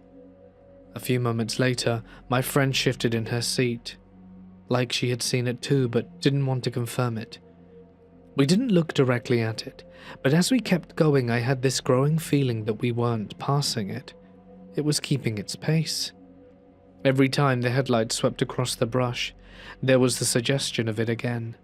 Closer, reappearing where it shouldn't have been able to get to that fast. By the time we reached the bottom and crossed the cattle gate, both of us were gripping our seats so hard our hands hurt, and neither of us spoke until we hit the paved road. We drove for 2 more hours straight to the nearest town, and ended up sleeping in a Walmart parking lot. Neither of us brought it up that night. The next morning while we were getting ready to leave, my friend finally said something. She asked if I had seen it and I said I had. She went quiet for a moment, and then said something. She said the first time she noticed it, it wasn't off the road. It was standing behind the car in the middle of the trail when we stopped at the top, watching us before we even turned around. And when we started driving down, she said she looked back one last time through the rear window. It hadn't stayed on the hill at all, but followed us down. Last weekend we were camping up in northern Maine, Baxter State Park, and I had a really weird experience. The night itself was eerie, pouring rain and lots of creepy noises. I and the 3 people I had been camping with many times are no strangers to noises or animals. Well, around 3 a.m, we were woken up by foxes screaming. Shortly after, my friends, in a separate tent, asked if we saw the light, to which I replied no, I did not see any light. I didn't think much of it and tried to close my eyes. Moments later, I heard them scurry out of their tents and into their car. I went over to chat. They were terrified. They said a light flashed 5 or 6 times directly into their tent. Again, I and my fiancé in the tent with me saw absolutely nothing, and our eyes were wide open. And our tent was positioned above in a lean-to and behind theirs. Any light at that time of night we should have seen. They were both adamant they saw the light flash from in front of their tent, which was facing the back of the campground and no road/people for miles. We got in the car and drove around until sunrise. The next morning we investigated. We went to the area where the light came from and there were no trails or camps or nothing. I even looked at the map to see if there could have been a car in the distance. But no. Then we saw something concerning. At the back of the campsite there was a small hill leading into the woods. There was a rat dug in the ground, looking fresh, and looking as if someone dug it out with a boot. It was the size of a shoe, maybe bigger. With the wind and rain, if it was older than the previous night, it should have had leaves blown in or around it. Anyway, we were spooked. It was just odd. I've never had anything like this happen. Does anyone have any ideas on what it might have been? This story has stuck with me for years. Back when I was studying with a friend in a remote part of the Andes in southern Peru, his family owned a stretch of land that used to sit near old silver and tin workings from decades ago. Most of the mines had been abandoned long before either of us were born, but locals still talked about them. Well, one afternoon, we took a couple of horses out to ride along the hills to kill time. The terrain out there is made of dry glass and scattered rock. You don't see another person for miles. Eventually, we spotted a ridge that looked like it would give a decent view of the valley, so we rode up towards it. And that is when we found the mine. It wasn't marked or fenced off, just a jagged opening in the earth, half hidden by collapsed stone and brush. It turns out there were multiple entry points, and of course, we went in. Inside, it branched into narrow tunnels and uneven chambers. Some dropped off into darkness, while others curved out of sight. We were messing around, exploring, until we came to a different section. At the back of one passage, the ground opened up.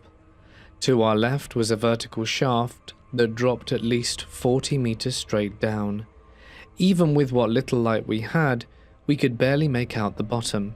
To the right, there was a shallow pit filled with loose stones and debris.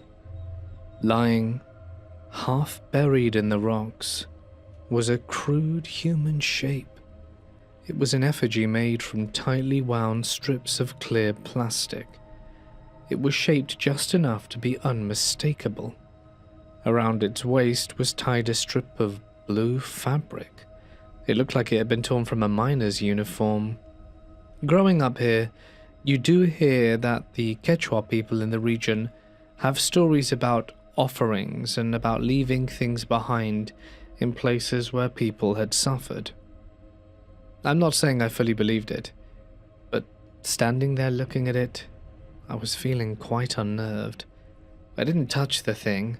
I just scrambled out of the pit as quickly as I could and nearly slipped on some of that loose rock I mentioned. Well, after a few minutes of trying to laugh it off, we decided to circle around and check the lower levels of the mine. There was another entrance further down the slope that led to the base of that vertical shaft we'd seen from above. Getting there took longer than expected, and by the time we found the opening, the light was already starting to fade. Inside, it was colder, and we followed the tunnel until it opened into a wider chamber, and then we realized exactly where we were. We were standing at the bottom shaft, and directly beneath it, there was a large, dark stain spread across the ground. Even in the low light, you could tell it wasn't just dirt.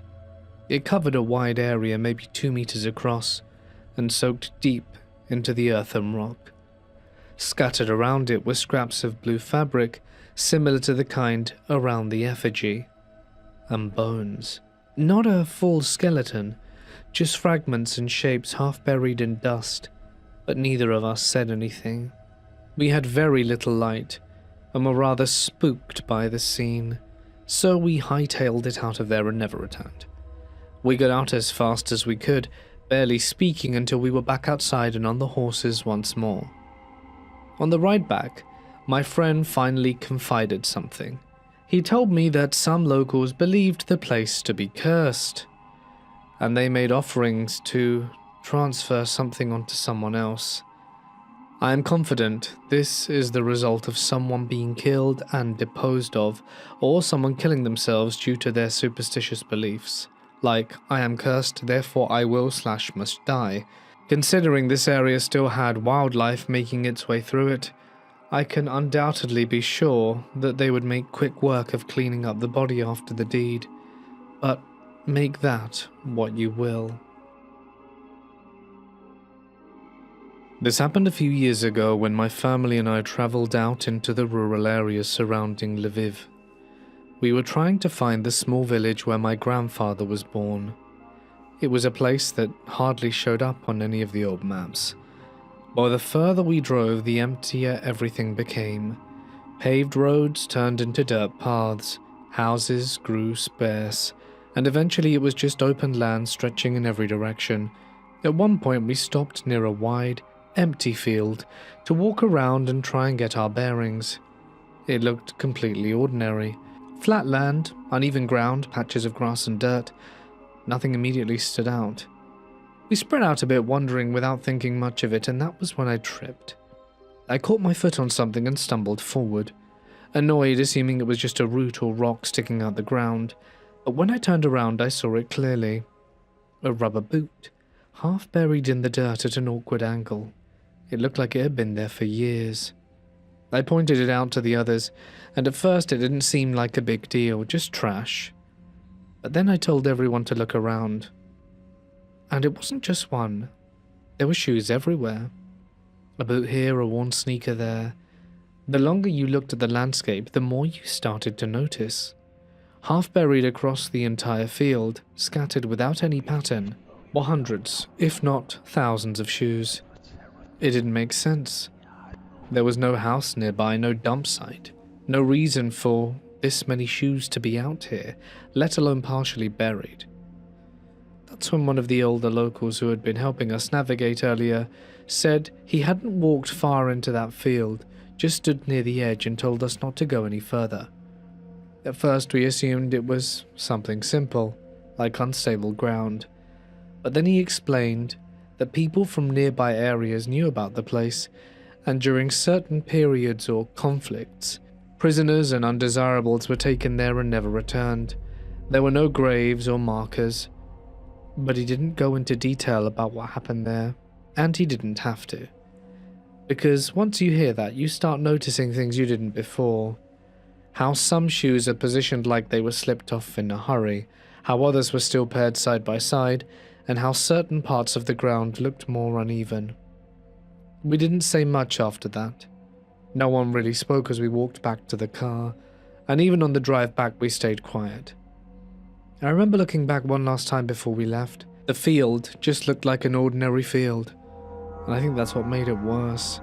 Nothing about it warned you what had happened there. This happened years ago.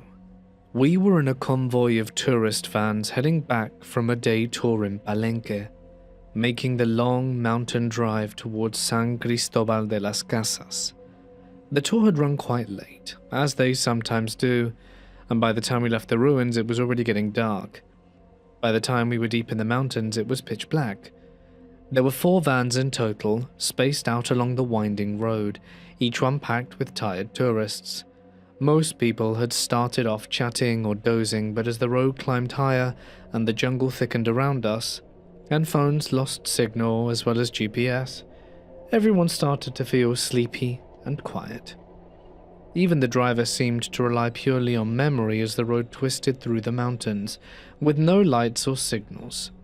Inside our van were 5 of us near the back, including a couple of Italian tourists who had been excited and talkative all day. By this point they had gone quiet, occasionally glancing out the window like they were expecting to see something move out there. Then the first van braked, and the ripple effect followed, each van slowing one after another until we were crawling forwards, but none of us could see why. And then headlights stretched a little further down the road, and that's when we saw dozens of people. By the time we rolled closer, it became clear that there weren't 10 or 20, there were nearly 100 men lining the road. They stood on both sides, stretching far beyond what our headlights could fully illuminate, all of them dressed in dark clothing with their faces covered, wielding a long wooden stick or something similar. They weren't grouped together like a crowd, but spaced out, forming a corridor through the mountain. We were all quiet. One of the Italians asked, "What is this?" But no one answered. The convoy slowed to a stop. Up ahead, a few of the men stepped into the road, not rushing or shouting, but positioning themselves so it was clear no vehicle could get through. The first van came to a halt, and then all of us did. And suddenly it hit me how deep we were with no signal, surrounded on both sides by rows of silent figures that didn't move. One of the men approached the first van. You could tell from a distance how chill he was. No aggression. He went from van to van, and when he reached ours, he tapped lightly on the driver's window. The driver lowered the window, and the man spoke in a casual tone that this was their territory. He explained there was a fee for passing through. Behind him, the line of men seemed endless in the dark. Inside, the Italian couple had completely frozen, and one of them kept whispering that this was not okay. No one argued, money was exchanged, and we left. As we passed the last of them, I looked back through the rear window. Even as the convoy moved on, they didn't disperse. They just remained, no doubt waiting for the next person to come through to ask for their fee. But all the same, meeting them in the darkness like that, lots of men who could very easily do anything they wanted to any lonely passengers in the middle of nowhere, you feel very, very small and vulnerable. Be careful when you go to Palenque. I was about halfway home, cutting through a stretch of backwoods highway I'd driven 100 times before. It was a long, dead straight 2-lane road that sliced through open farmland. There were no streetlights or houses. Picture this, fields and trees on either side, and that's it. So as you can imagine, I was quite isolated, and when I noticed a light in my rearview mirror, at first I thought it was a motorcycle, as it was just a single headlight far back, barely more than a pinprick. But even from that distance, something felt off. The road, as I said, was perfectly straight, so I could track it easily, and it was closing the gap very quickly. I checked my mirror again maybe a second later, and it had already gained an insane amount of ground. I told myself it was probably some guy on a sport bike, pushing it on an empty road, but still, I kept my speed steady, hands locked on the wheel. I thought I'd just let them pass. And as I got closer, I started to hear something I did not expect, as it was not the high-pitched whine of a motorcycle, but this deep, violent howling, like something massive being pushed past its limit. By the time it was right behind me, the noise had turned into a full-on mechanical scream, and then pulled alongside me. For a split second, it illuminated in my peripheral vision, and I saw what it was. Not a bike, not a truck. A massive old pickup that was completely wrecked and only had one working headlight, and even that was pointing off at a crooked angle, shining uselessly towards the ditch up on the trees. The entire front end was crushed inwards, metal, folded and twisted like something heavy had slammed into it at full speed. The grille was bent into an unnatural shape. For a moment, I thought I saw something dark smeared across the hood. The engine sounded like it was seconds away from exploding. Smoke poured from under the hood. I couldn't see the driver's face, just the vague outline of someone hunched over the wheel. It blasted past me like I wasn't even moving. I instinctively eased off the gas, heart hammering, watching it disappear ahead of me. The crooked beam of that single headlight bounced wildly as it sped down the road. Within seconds, it was just a distant erratic glow, and then it was gone. I sat there for a moment, barely breathing, trying to process what I had just seen. The smell of burnt oil and something metallic lingered in the air after it had gone. I told myself it had just been some idiot who wrecked their truck and was trying to get away before anyone noticed. But then, there was no way a truck should have been able to move like that, let alone run. Not at those speeds, not in the condition it was in. The next morning, out of pure curiosity, I checked the local news. There had been a crash reported not far from that same stretch of road. Multiple vehicles and several people had died. Witnesses said the truck responsible fled the scene before emergency services even arrived. They described it as an older, oversized pickup truck. Guess I know who I saw that night. I'd like to start by saying that I'm a 19-year-old woman, and my fiancé, who is also 19, are genuinely terrified right now. And this situation has been building over time with multiple incidents that continue to escalate. We recently moved into my grandparents' old trailer, which is a double-wide sitting deep in the woods, with only 3 other trailers scattered somewhere nearby, far enough that you do not really see or hear anyone, unless you are looking for them. And while he is completely new to the area, I have known this place since I was a kid. So at first I felt somewhat comfortable being here, despite how isolated it is, especially since the rent is cheap, and we have the entire place to ourselves without anyone bothering us. It had been about a month since he moved in when things first started happening, and I honestly thought he was just letting his imagination get the better of him when he told me he saw something run past the back window late one night, because living out in the woods means you are going to see animals from time to time, and it is easy to mistake shadows or movement in the low light for something more than it really is. However, that doubt disappeared the moment I saw it for myself, which happened while I was standing in the kitchen near the front of the trailer, right beside an entire wall of windows that were covered only by a thin, sheer curtain that you can still see through if you're paying attention. My cat, who is still just a kitten, started going crazy at the window while I was cooking. I initially ignored it, because she gets worked up over anything that moves. But then, my fiancé walked in and immediately said, "There it is. Do you see it this time?" in a tone that made my stomach drop before I even turned to look, because the second I turned my head, I froze completely, because whatever it was moved so fast that I only caught the back half of its body as it disappeared out of sight. And even in that brief glimpse, I could tell it was not anything normal, because it was grey, with patchy-looking fur, extremely lanky with long legs, and unnaturally quick in a way that did not match any animal I have ever seen around here. I turned back towards him, completely horrified, and even though that was the last time we actually saw it clearly, we never stopped hearing it, which somehow made everything worse. It meant something was still out there, even when we could not see it. At first I tried to convince myself it might have been a coyote, but the size and speed did not make sense, and we do not have dogs around here because the landlord does not allow them, while wolves are not a possibility either since we live in a southern state where they are not present, which left us without any real explanation that felt grounded or reassuring.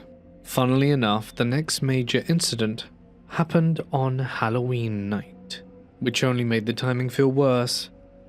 When I got home late from work around 10 in the evening, we decided to try and relax, and in the spirit of the holiday, decided to watch horror movies together in the living room, trying to ignore the uneasiness that had already been building over the past few weeks. We were about halfway through the movie when he suddenly paused it without saying anything, and when I asked him why, he just told me to be quiet in a way that immediately put me on edge, because he was clearly listening out for something. After a few moments, he brushed it off and started the movie again, saying it was probably nothing, but then I heard it too, clear as day. The unmistakable sound of our back doorknob slowly twisting, as if someone was trying to get in, even though we always kept the doors locked, especially at night. We paused the movie again and sat there listening in complete silence at the sound as it came and went, repeating just enough times to make it impossible to ignore or explain away as something random. Eventually he went back to the bedroom at the back of the trailer, which is right next to the back door, and came back with his shotgun, positioning himself near the door and waiting to see if anything else would happen. But after a few minutes of silence, he lowered the gun and came back to sit with me, clearly trying not to overreact. The second he sat down, the doorknob began twisting again, louder this time, and at this point I was in tears because the fear had fully set in and there was no way to rationalize what we were hearing. He decided he was going to go outside and check, even though I begged him not to because the idea of whatsoever was out there being close enough to touch our door was already too much, but he refused to stay inside. So I grabbed my rifle and followed him, because I was not about to let him go out alone in the dark. We made a full lap around the trailer, checking every side carefully, but there was nothing there. No footprints, no movement or anything.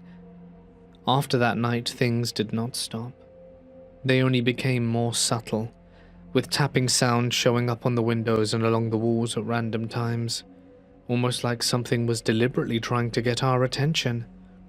Then last night, it escalated again when I heard something moving on the roof, and since we have a tin roof, any movement up there is loud and impossible to miss, which meant something with enough weight to make noise was walking above us while we were trying to sleep.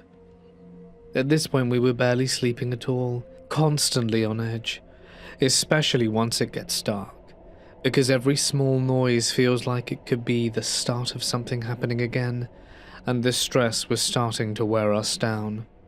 We tried to figure out if there was anything in the area that could explain it, and we ended up walking down one of those nearby trails where we found a clearing with a large mound that had a direct view of our back door, which immediately stood out, because that is where most of the activity had been happening.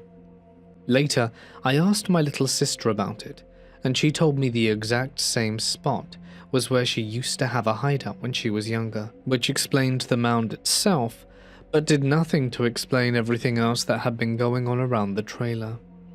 The activity has only gotten more frequent since then, especially the doorknob twisting at night, which now happens over and over without stopping for extended periods of time. While I was at work during a recent storm, my fiancé kept texting me non-stop, saying the lights were flickering and the noises were getting worse. And even after the storm passed, the doorknob continued to move, like someone was still out there trying to get in. On top of that, there have been moments inside the trailer where we cannot explain either, like when I clearly heard him call from me from another room, only to find him sitting with all his friends on a game, all of them confirming he hadn't said anything at all. He also mentioned hearing whistling that he thought was coming from me, even though I cannot whistle, which only adds to the confusion and fear, because it means whatever is happening is not just outside anymore, or at least not staying outside. We have started looking into getting cameras so we can finally see what is actually going on. This happened about 40 years ago. I was in love with motorcycles. I had always dreamed of owning one. Me and my friend decided that when we were 17, we were going to get our very own. And we both did. We worked all summer, saved up enough money, we already had some in the bank from before, and we got our very first cycles. Well, what do you know? That within 2 weeks of owning his, he has a catastrophic crash and is no longer with us. And that's how I lost my best friend from my childhood.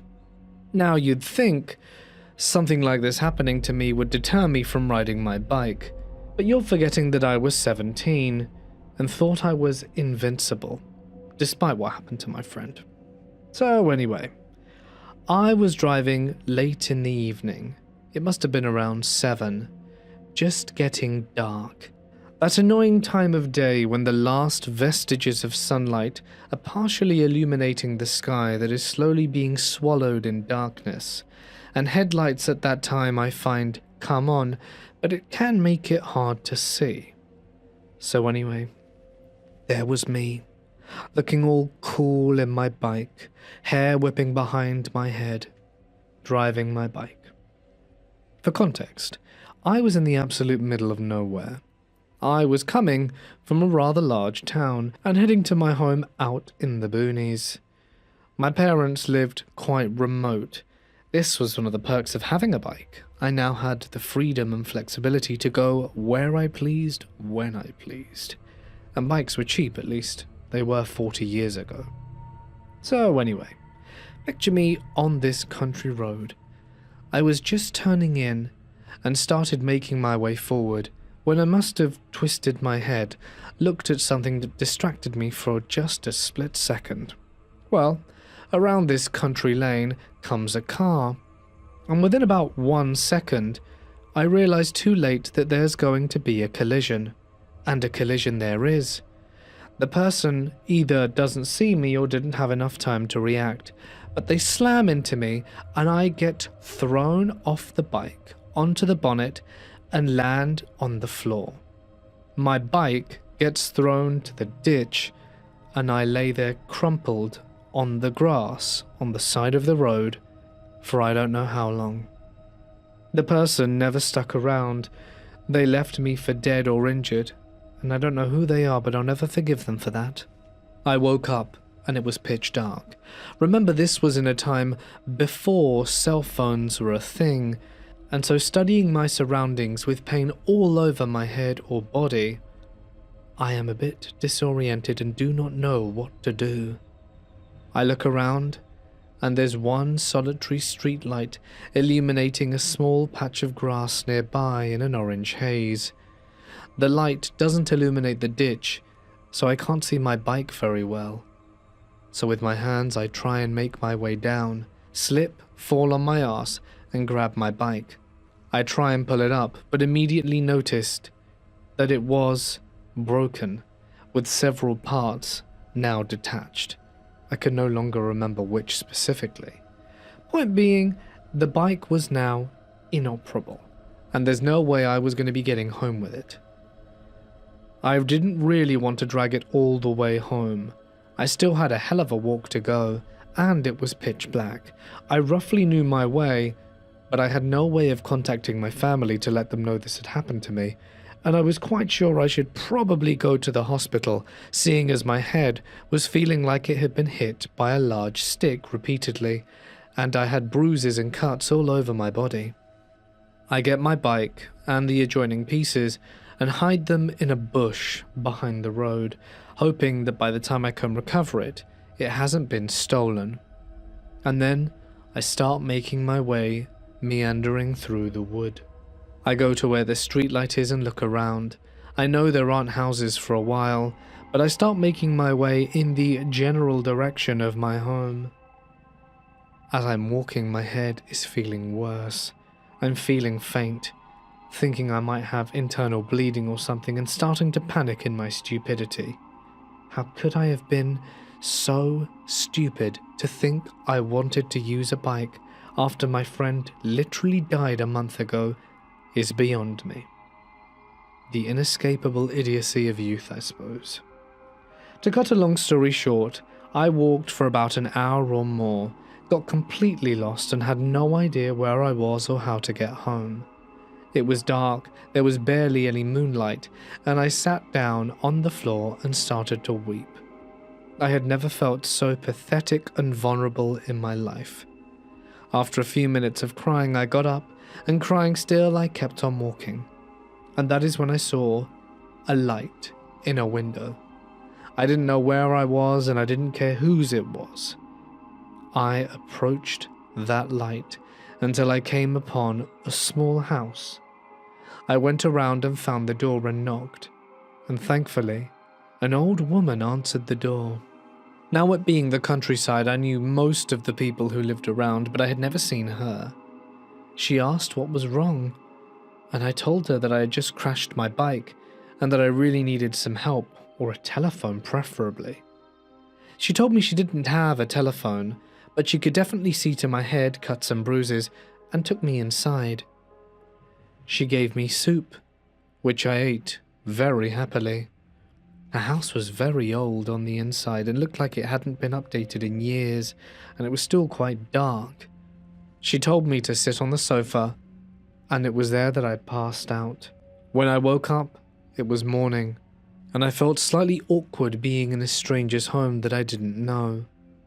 But something about it now seemed different. As I said, the house definitely had that old feel to it, but now it looked abandoned. I looked towards the table where I had had my soup, and the bowl was gone.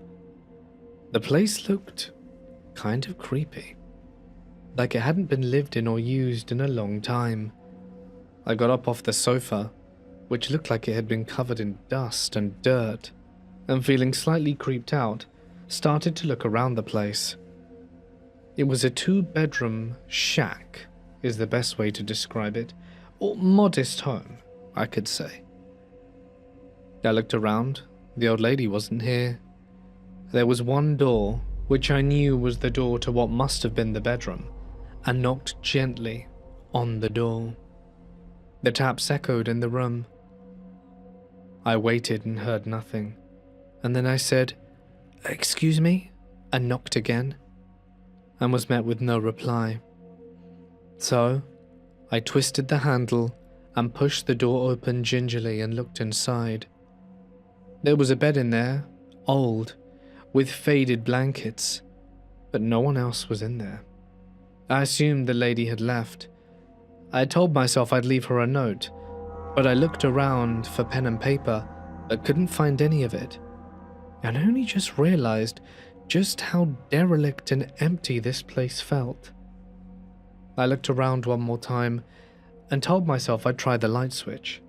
There was definitely illumination last night, but now it was unresponsive, like there had been a power cut or the electricity had been cut off. I didn't really have an explanation for that. So, after finding no way to leave my message, I decided to just leave it be, and walked out the front door. I still wasn't exactly sure where I was, but after walking for a little while, I rediscovered the main road and quickly made my way back, after only an extra half an hour walk. By the time I made it home, my parents were in an absolute tizzy. They had found my abandoned bike. Turns out my dad had worried about me not coming home after hours and saw the reflection of my mirror in a bush. When he saw my bike and that I wasn't there, he assumed the worst. He had gone to visit hospitals, called the police, No one had seen me. They were just so relieved that I had come home, especially after my friend died, you know. My dad begged me and my mum to never go on the motorcycle again, and I told them it was fine. My dad had already brought it back in his trailer and agreed that they'd fix it up and we'd sell it, and I could get a car instead. When they asked where I'd been, I told them how I'd meandered through the woods until I finally stumbled upon this old house. Told him that an old woman had helped me in the night and then I'd passed out on her sofa, only to wake up, the place look sort of abandoned, and there be no one there. A few days passed and my parents inquired again about where I'd been, because they wanted to thank the old lady who had helped me. My mum had brought her some flowers and some chocolate, and we wanted to go thank her together. So, me and her went in the general direction of where she lived during the day, and when I finally found the shack and knocked on the door, there was no answer.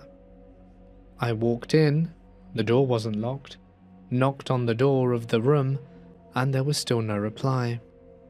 My mum found it really odd. When she reported this to my dad, and he had a better idea of where it was, his face went white. He got out one of his old maps and pointed to where the old shack was, even though he didn't know where it should be, and we confirmed that was probably where it was on the map. He went whiter still. My dad had known someone who lived there when he was younger. She was out in the village and had fallen down suddenly. My dad, seeing this, went to help her immediately. She had a serious problem and knew she'd broken something, so my dad took her to the hospital. Turns out she had broken her hip. When my dad asked who he could call for her, she said she had no living family because she had no children, and asked him to stay with her while the doctors attended her. He agreed. Once she was on the mend, he checked in on her every once in a while in that same shack, would occasionally bring her little cakes and stuff just to see if she was okay. She died shortly after, and the shack had just been left in disrepair. That's the thing that my dad found most curious. She was long dead. He knew that. And when he asked about the woman, I told him what she looked like, but said that my head was thrumming in pain, and the details could be all skewed up because I was exhausted and unwell. But our descriptions matched up. My dad likes to think that his kindness in helping her in her time of need perhaps brought her back from whatever realm the spirits live in, for her to do one favor for his son. I don't know what the truth is, but I'm just grateful that I got the help I needed, and I never rode a bike again. Hey guys, it's Mort here, and thank you all so much for tuning in tonight. I hope you have enjoyed our collection of middle of nowhere scary stories. I will be back on Thursday with some Glitch in the Matrix stories, which I really hope you enjoy. And I would like to give one extra special thank you to my members and patrons whose names can be seen on screen for their continued support of the channel. And if you would like your name in the end credits, a shout out on your birthday, and many other perks, feel free to find the link to Patreon down below for more info. But that's it from me, guys. Stay awesome, and I'll see you in the next one. Good night. Mortis Media. It was spring of 1998, and I, a then 15-year-old female, was a high school sophomore. I had an argument with my mother late in the evening, and decided to leave the house and take a walk around town to clear my head after. I walked from my suburban neighborhood about 2 miles to downtown and looped around to walk home again. It must have been around midnight, on my way back and about a half-mile from home, when I noticed a pickup truck with a shell on the back pass me by slowly a few times along a main street with no other cars around. Once I realized it was the same vehicle, after the third time passing me, the primal fear set in. Maybe the driver was lost? No. I felt my heart racing, my body went numb. When the truck passed me a fourth time, it didn't stop, but I could tell whoever was driving it was definitely scoping me out. It drove off again, but I heard it turn around once more over the crest in the hill as I was walking up. I ran for my life behind a building on the main street and into a neighborhood where I chose to trespass into a residential property to avoid this person in the truck who was following me. I heard the truck drive by with the engine roaring, accelerating down this small residential street as I hid in the bushes of someone's yard, terrified. The truck began scouting this neighborhood. When it turned onto another street away from me, I ran down the block further towards home until I was safe, but shaken by the experience. A little over a year later, a local man called Rex Krebs was arrested and charged with the abduction, rape, and unaliving of 2 young women from the same part of town where I had my experience being followed. One of the murder locations being about 4 blocks from where I hid in the bush while being followed. The newspaper ran a huge story on the case and included the article's photo, the killer's pickup truck that he used to abduct his 2 victims. And what do you know? It was the same truck that was following me that one night. It just goes to show how close I was from probably ending up dead, all because of an argument with my mother. I had just finished my courses of the year, and summer was right around the corner, so it meant that it was time to catch up with some of my friends. On this particular occasion, it was Nathan. Nathan was my best friend at the time, and we would sometimes spend months without seeing each other, but when we did hang out, we would always do the same thing. Go get some snacks, catch up over coffee before sunset, then walk around town until around 9 p.m. and call it a day. This time, though, nothing felt unusual. From the moment I saw him, something in my stomach just dropped. It wasn't him per se. We were on good terms, but something about hanging out that day felt off. Right as I greeted him with a handshake and went to our usual spot for coffee. We got there and things went by the books. I shook it off as me being nervous because I hadn't seen him in a long time. That was of course until Nathan mentioned that he felt like things around us were weird. Another drop in my stomach, but I kept my cool, trying not to sound too paranoid or something, but I guess I couldn't help it. "You feel it too?" I asked. He nodded. He said that he couldn't pinpoint what was wrong, but it was like our surroundings were odd, even hostile, even when there was nothing to fear. Was this some sort of shared paranoia? Was the end of the year getting to us? We didn't know, but we were sure that it was the first time we felt something like that. We finished our coffee and felt like maybe having a walk that wasn't going to be our best idea. Maybe we should call it a day now and just go back to our homes while there was still light. At that moment, my dad called me and asked if I could find out the price of a phone he was thinking about buying. So we were going to the store. In my mind, I kept thinking, yeah, I'll ask about this and then we'll split. But no, for some reason, and even after what we felt, decided to do our long walk until dark. This was my last chance to turn back before it all went down. We used to walk around this boulevard that wasn't really a dangerous area during a normal weekend. It used to be filled with teenagers and young adults sitting on the grass division in the middle, drinking or smoking and listening to music. It was a Saturday at 8:30 p.m., completely empty. I like to think that it was my last warning. As we passed a corner, I noticed 2 other guys who were coming from it as we crossed the street and kept walking straight. I looked over my shoulder, and I noticed that they were behind us. They were probably around our age, maybe older. Now, something that doesn't normally trigger my red flags, but did with these 2. What set me off is that they weren't talking like us. They were dead silent. Secondly, their pace was off. They weren't trying to pass us, but they didn't stay way behind either. They were keeping distant. We were completely alone on that street, the 4 of us, and as we approached the end of the boulevard which goes down into a big park, I warned Nathan, "Hey, these two behind us, they might be onto something."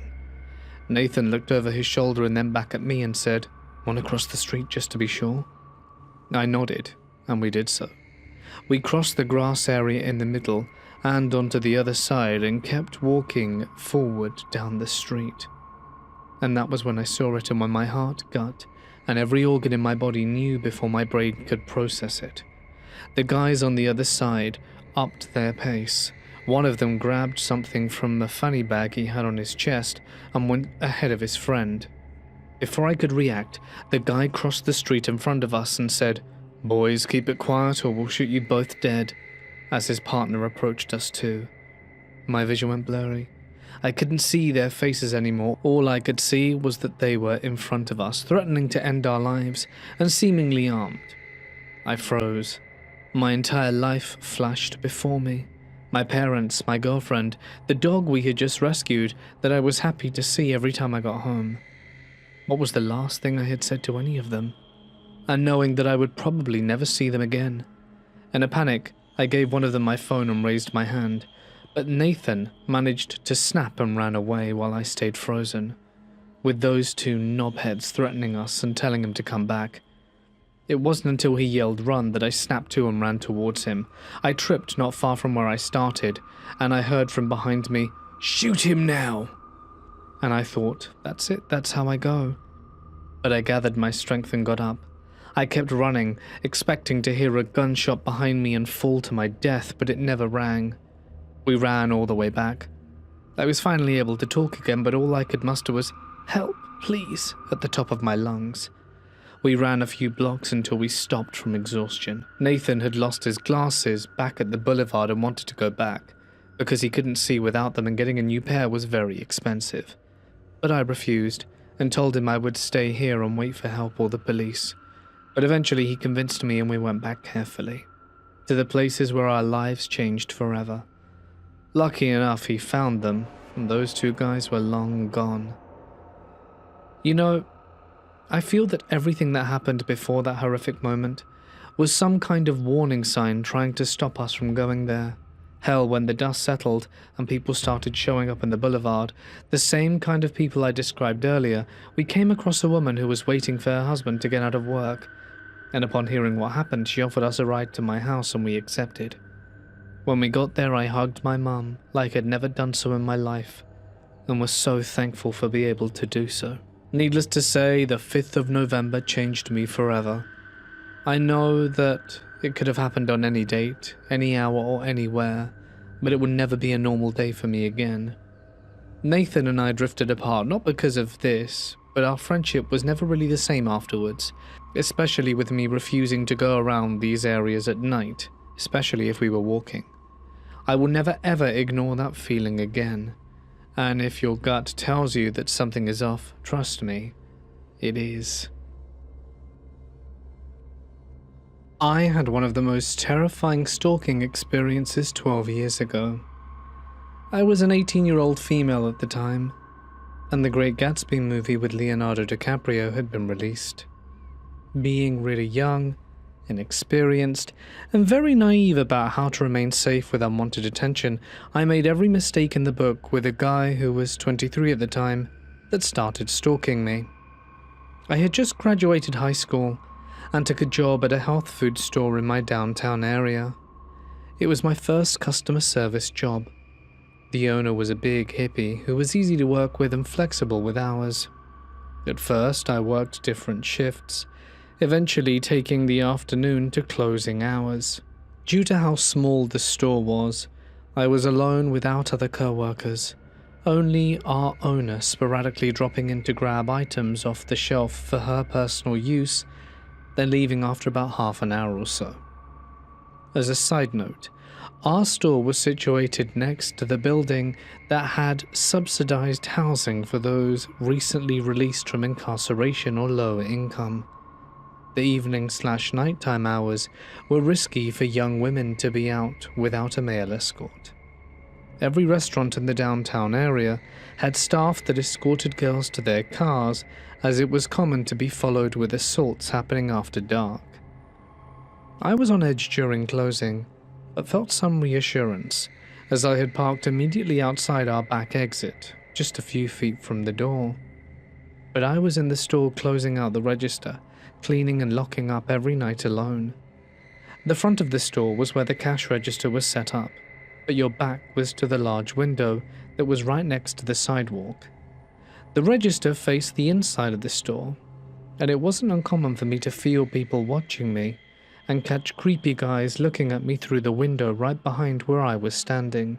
Again, young and inexperienced, I didn't voice my fears or report the randos that would be a foot away watching me, only separated by the glass window. I picked up a shift during the summer farmers market in the morning. It was a great day. I was so happy to work in the morning and have a higher flow of customers, and one guy called Cam came into the store with a brochure for a local event at a spiritual center in the downtown area. I was pleasant, smiling, and got permission for us to post it on our register. He was obviously high, nothing crazy, and looked chill. You could tell he was in his own world. We spoke for maybe 5 minutes, and I didn't think much of the encounter and moved on with my day. On my next shift, Cam comes into the store. He struck up a conversation and was trying to keep my attention. Again, working in the afternoon when we had maybe 2 or 3 people come in before close, he just hung out right at the register. I was trying to give hints that I needed to focus on work, but he would just follow me around the store while commenting on how gorgeous my legs were and that he thought I had been an angel the last time he saw me. He kept telling me he had a spiritual awakening because I had shown him interest in how nice I was, insisting I was flirting and that the sun behind my head made my hair glow like a halo. Again, young and not experienced with guys, I was equally creeped out, but also a little flattered because I'd never had that kind of attention. I thanked him for the compliments, didn't call out that they were inappropriate, just made the same excuse that I needed to focus, and walked away. Per usual, he just shadowed me everywhere I went, watching me but not really talking anymore. I was getting really freaked out. I let him know he was loitering and needed to leave unless he was there to shop. Given how pricey the items were, I figured it would deter him. He ended up using his food stamps to buy 1 soda or piece of candy every hour, maybe $3 spent an hour, and he'd make the excuse he was a customer. I went to the bathroom to at least get some privacy. My boss had seen him hanging out in the store before but never commented. I called her and told her that I was getting scared by this guy, letting her know he was making an excuse to stay by buying 1 cheap item and insisting he was a customer through the whole of my shift. I really thought she'd give me support and come to the store. She was a self-proclaimed feminist that espoused consent and boundaries, so I got major whiplashed when she defended his presence. She told me the store was in the red and on the brink of needing to close.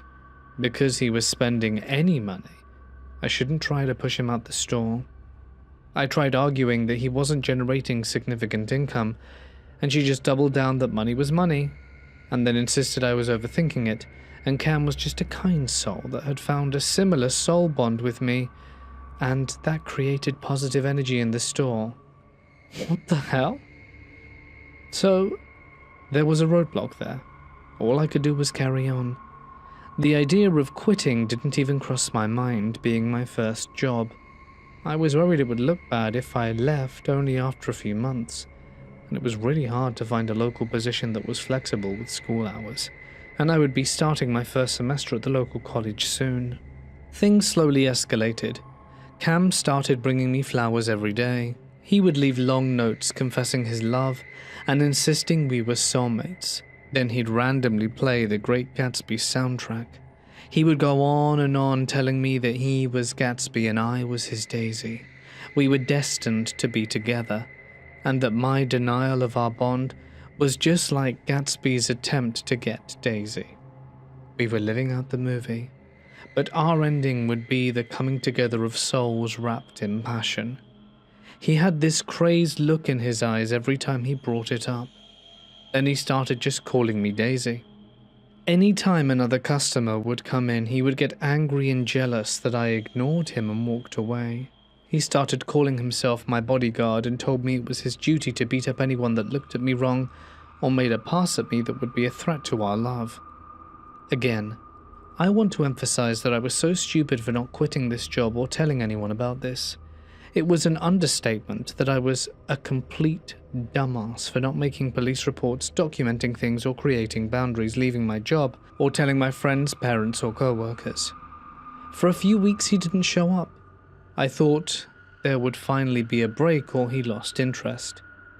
Then he showed back up, told me he was hospitalized. Great. The same routine started all over again.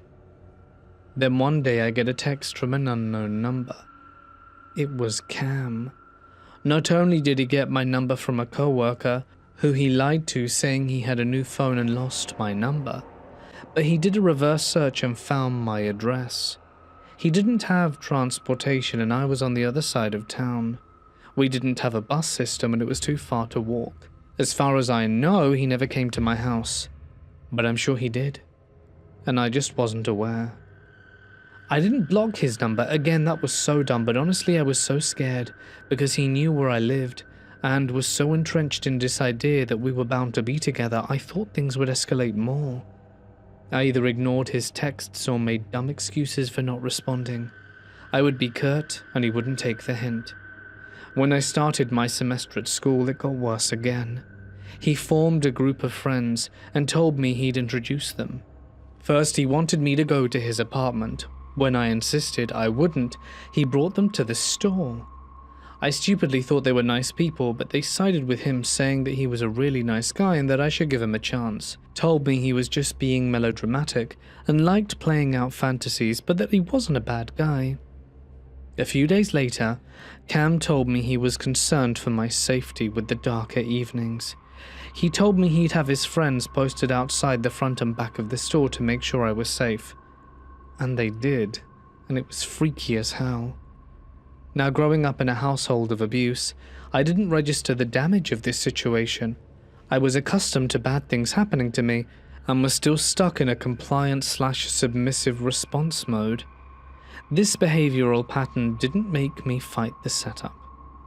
They started bringing more deliveries of gifts from me to Cam, and the 5 of them now loitered in the store with Cam during my shifts, each of them buying one thing each hour to remain customers. It was getting too scary. 6 guys in the store, me, alone, young female, exits being blocked by them as they insisted they were my bodyguards who would watch the doors. My nightly habit became kicking them out, locking the store and finishing my work in the dark so they couldn't see me inside, and then stay in the building for 2 hours so they'd go away. It worked for a week. Then one night I stepped out the door and all of them were either leaning against the wall by the exit door or leaning on my car smoking and drinking. Cam came and tried to hug me with his buddies whooping in the background. He reeked of weed and alcohol, and honestly I thought they were going to grab me and force me into the apartment. I made my car alarm go off, and it scared them enough that I was able to jump in, lock the doors, and floor out of the parking lot. I didn't give notice, I just told the owner I was done, and didn't tell anyone about what happened. Cam kept trying to text me, told me I was denying our destiny and wasn't going to give up on us. I stopped responding. Then I blocked his number. Then he'd get new numbers and text again. His texts got more threatening. As I ignored him, I started hearing cars drive by at odd hours of the night, and he would text me to let me know he was still my dedicated protector and make sure I was safe. It was obvious one of his buddies was giving him rides to snoop at my house. All of a sudden, it all stopped. Radio silence, and I was so relieved. 6 months went by with nothing. Then, there was a random phone call from another unknown number. I was in group chats with other students for projects and thought it was one of them calling me, but it was Cam. He told me he violated his parole and was in jail the last 6 months. He had thought of me every day. I was his daisy, and he was going to come for me. We would finally be together, and he proved to me that we had an undeniable love, that I would love his male member, and already was fantasizing about it while in jail. As you could imagine, I was just pale as a ghost and speechless. All I could think was to fake a story about going abroad for study in 2 weeks. He started screaming at me for running away from our connection. He said he'd find me and come after me no matter where I went. I just hung up the phone, trashed it, and got a new phone with a new number, deleted my Facebook, and finally moved to a large city an hour away. I had to upend my entire life because of this worthless piece of trash, and I was so inexperienced and naive. I made so many mistakes. I was just glad the worst-case scenarios never played out, and it was a steep learning curve that taught me how to protect myself in the future. That wasn't the last of my weird encounters. One guy at college who transferred to the larger university from our local college got a similar fixation on following me to the larger campus. He had a fetish for being stalked. He would find me in the school union and talk about how hot it would be if he found me going through his trash in the middle of the night. Thankfully, it was a huge campus and I got friends enlisted to watch out for him and let me know where to avoid. But Christ, there are so many creeps out there, and it really sucks being a woman. I was in Barcelona with a few friends, and like most trips, the night started off completely normal and harmless. We had spent the day doing the usual tourist stuff, and by the time night rolled around we were already a few drinks in and just looking for somewhere casual to keep things going. We ended up in this small, very local bar tucked away from the main streets. It was sketchy at first glance, but somewhat dimly lit, and filled with regulars who clearly all knew each other. The bartender took an interest in us pretty quickly, probably because we were outsiders and foreign, and started chatting with us while pouring drinks. At first, it felt like good luck. He was talkative and friendly and kept the drinks coming. We were joking around, trying to piece together conversations through broken Spanish and English, and it felt really good. That's when he told us about another bar he liked, somewhere better and more fun. He said he'd take us there himself once he finished his shift. Looking back, that should have been the moment just to say no, and we were good, but we didn't. By the time he closed up, my two friends were a lot more drunk than I was, and I was just buzzed enough to go along without really questioning anything. We stepped outside with him, he flagged down a taxi, and we all piled in together like it was the most normal thing in the world. At first, the drive didn't feel strange. It was just city streets passing, lights, the usual late-night traffic.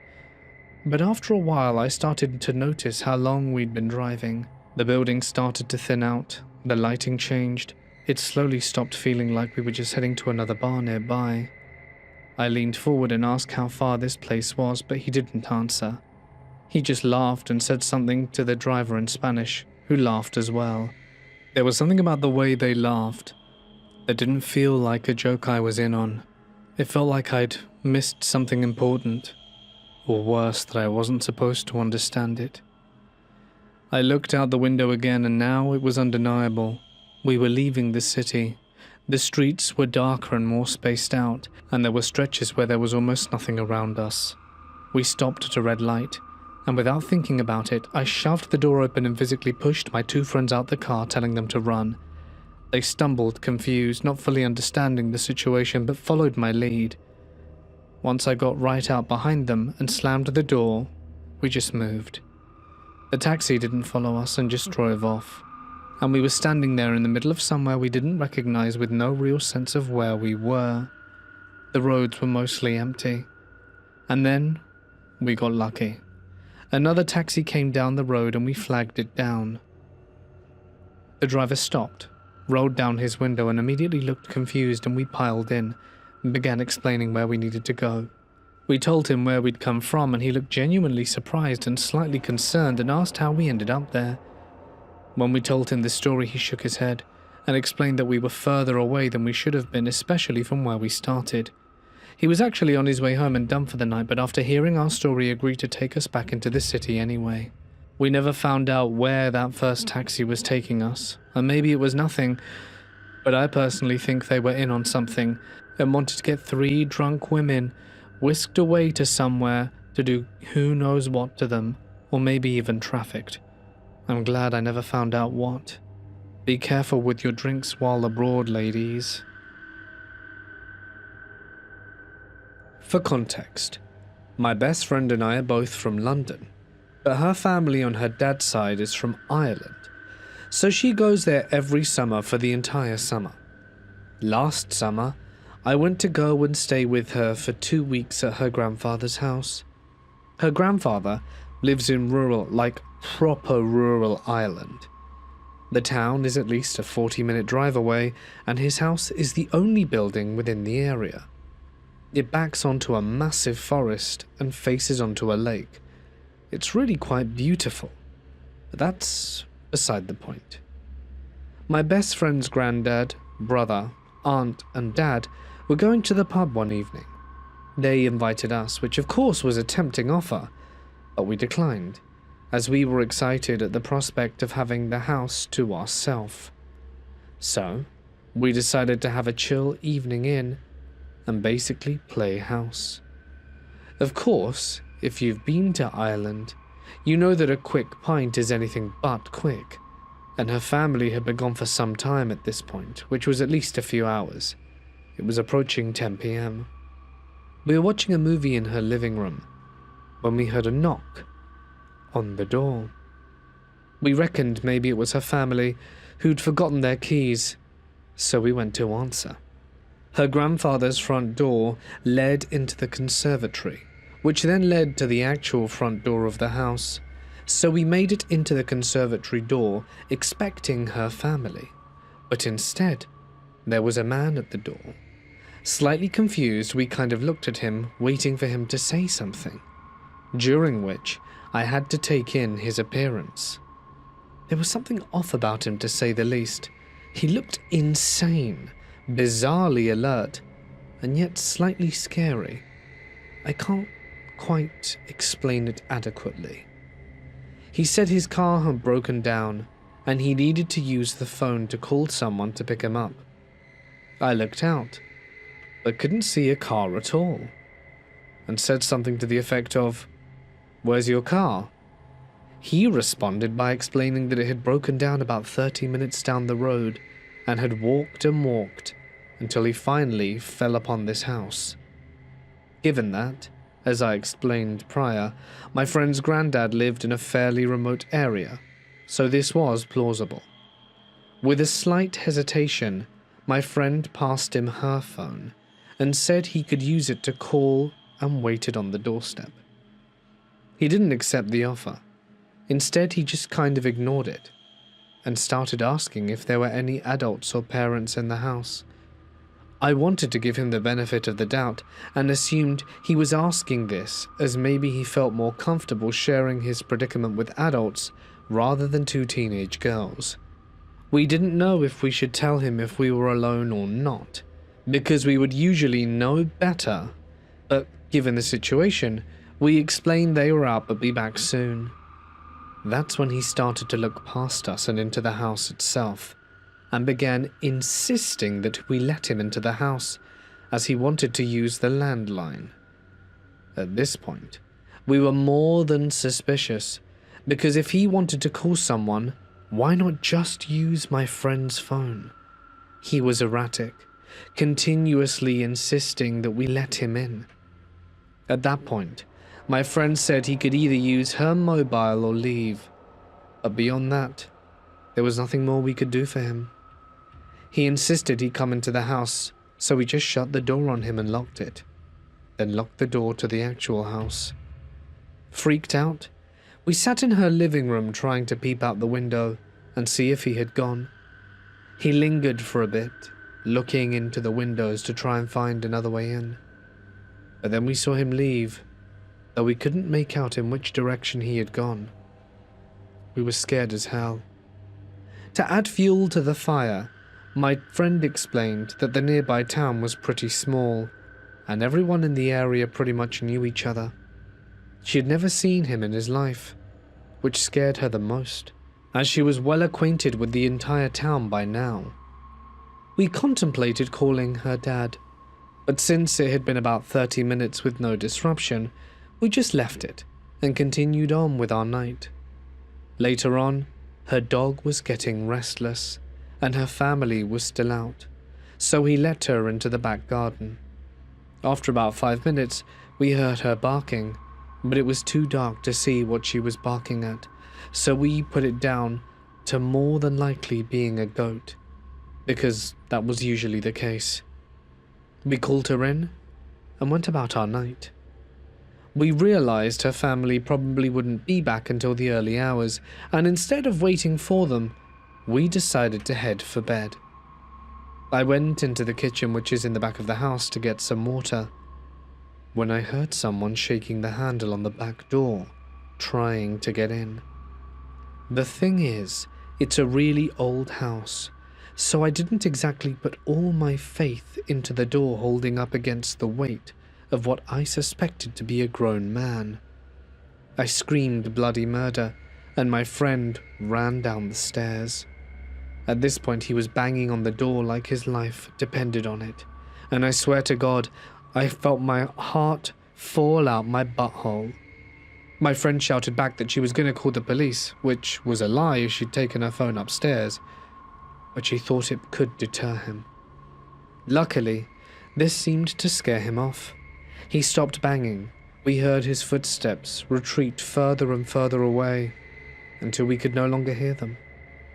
We were frozen in fear and couldn't even speak to each other. Then we heard the front door open and pretty much thought that was it for us. On instinct, my friend grabbed a knife and we hid in the pantry. You can only imagine our relief when we heard her dad calling out for us saying they were back. We were absolutely dazed, and I'm sure they could tell. So we frantically asked them, "Did you see a car on your way here, a broken down one?" They responded that they didn't, and I swear to God I defecated myself there and then.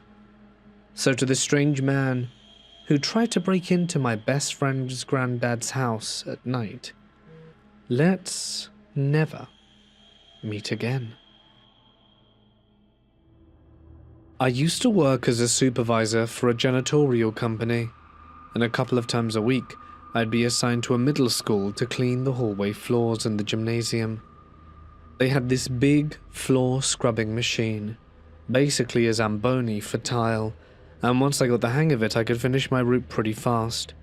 Most nights I had the entire school to myself. When I wrap up early, I'd usually head to the library, sit in the back by the big windows and eat my dinner while I read.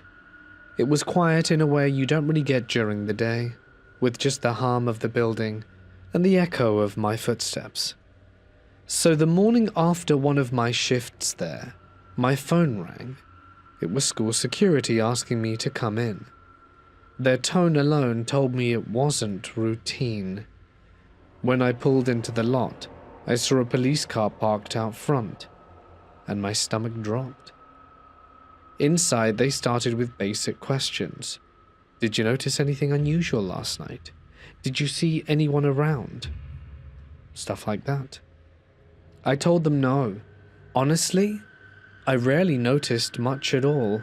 I usually had headphones in while I worked, the machine droning underneath whatever I had listening to. They then brought me into the security office and pulled up a camera feed. On the screen was footage from the previous night. There I was, riding the scrubber down one of the main hallways, and not far from me, close enough that if I'd have turned my head, I might have seen movement. Someone was slipping into the classroom, clear as day. They had broken in while I was right there. They showed me the rest of the footage. I stayed in the building for another 2 hours after that, completely unaware. Nothing was stolen and nothing was disturbed, and then came the part that still weirds me out. There's no footage of them leaving. No sign of the door they used being opened again. Security and police had to sweep the entire school from top to bottom, every classroom, every storage room, every stairwell. They never told me if they found anything or anyone, and I never got any follow-up.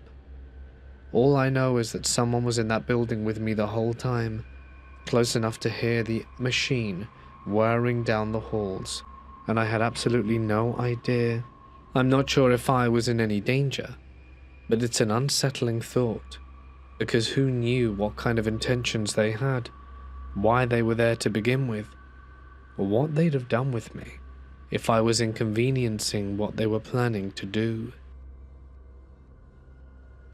I am a female of 21 years and work in the hospitality industry, specifically doing graveyard shifts, usually from 11 p.m. to 7 a.m. I've seen and dealt with some of the most insane experiences, and at this point could probably write a book.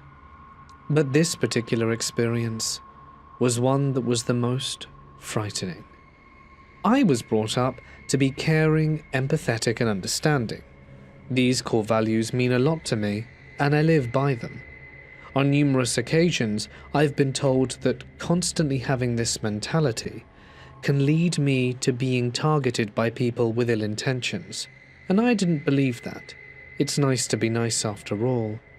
But in hindsight, after everything that's happened, I've learned to be a bit more skeptical.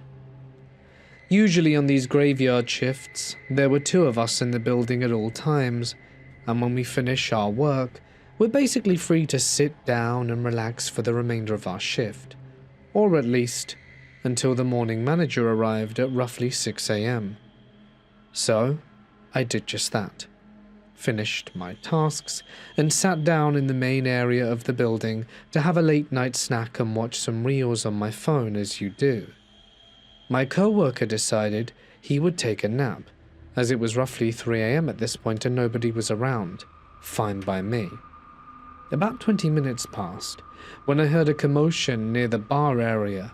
Obviously, I looked up from my phone, only to meet the eyes of this man of about 40, standing at the bar counter. This wasn't unusual. Oftentimes, people would come down and grab some water or a smoke before heading back to bed.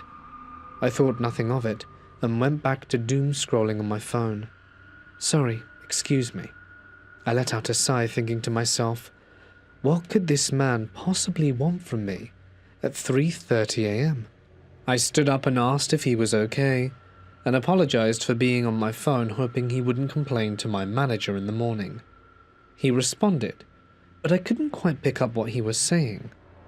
I walked over to the bar and kindly asked him to repeat himself, apologizing for not hearing him. Is it okay if I have some water? He was shaking, almost nervous, soft-spoken, and honestly non-threatening, especially seeing as he was about 6 foot tall and I'm only 5 foot tall. Of course, I said, and went to walk away when he stopped me. I'm sorry. Is it okay if I talk to you for a while? My mum's dying in hospital, and I can't sleep. Looking back, I'm kicking myself for not making up some excuse about needing to do work, but I agreed to stay and talk with him. Stupid empathy. He asked if I smoked, and I did, so I said yes. Then he asked me to step outside to smoke and chat, to which I stupidly agreed. We spoke about his mum, and I tried my best to comfort him. I had just recently had someone pass away, so this topic of conversation hit particularly hard. He thanked me for being so kind and continued to talk about his life, how he used to be homeless, but he moved in with his sister and got back on his feet, and that they were both staying here due to the circumstances, but were not from this city. I listened and occasionally responded by nodding. It was a polite conversation, but then something changed. Are there cameras out here? I wouldn't want you to get in trouble for being out here. How this didn't register in my mind as a red flag is unbelievable. How gullible can you be?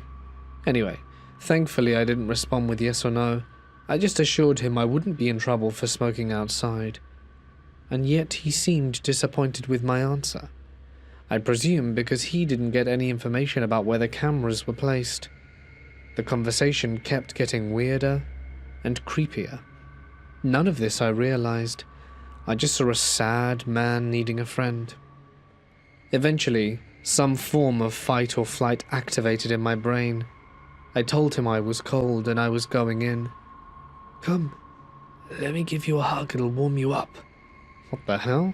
At this point I'm creeped out, but I'm thinking maybe he's just bad at picking up on social cues or something, so I respectfully declined and walked inside. He followed. He asked if he could grab a coffee and sit with me for a while, and me being me, and on the verge of a panic attack, and not wanting to get on this guy's bad side, I agreed.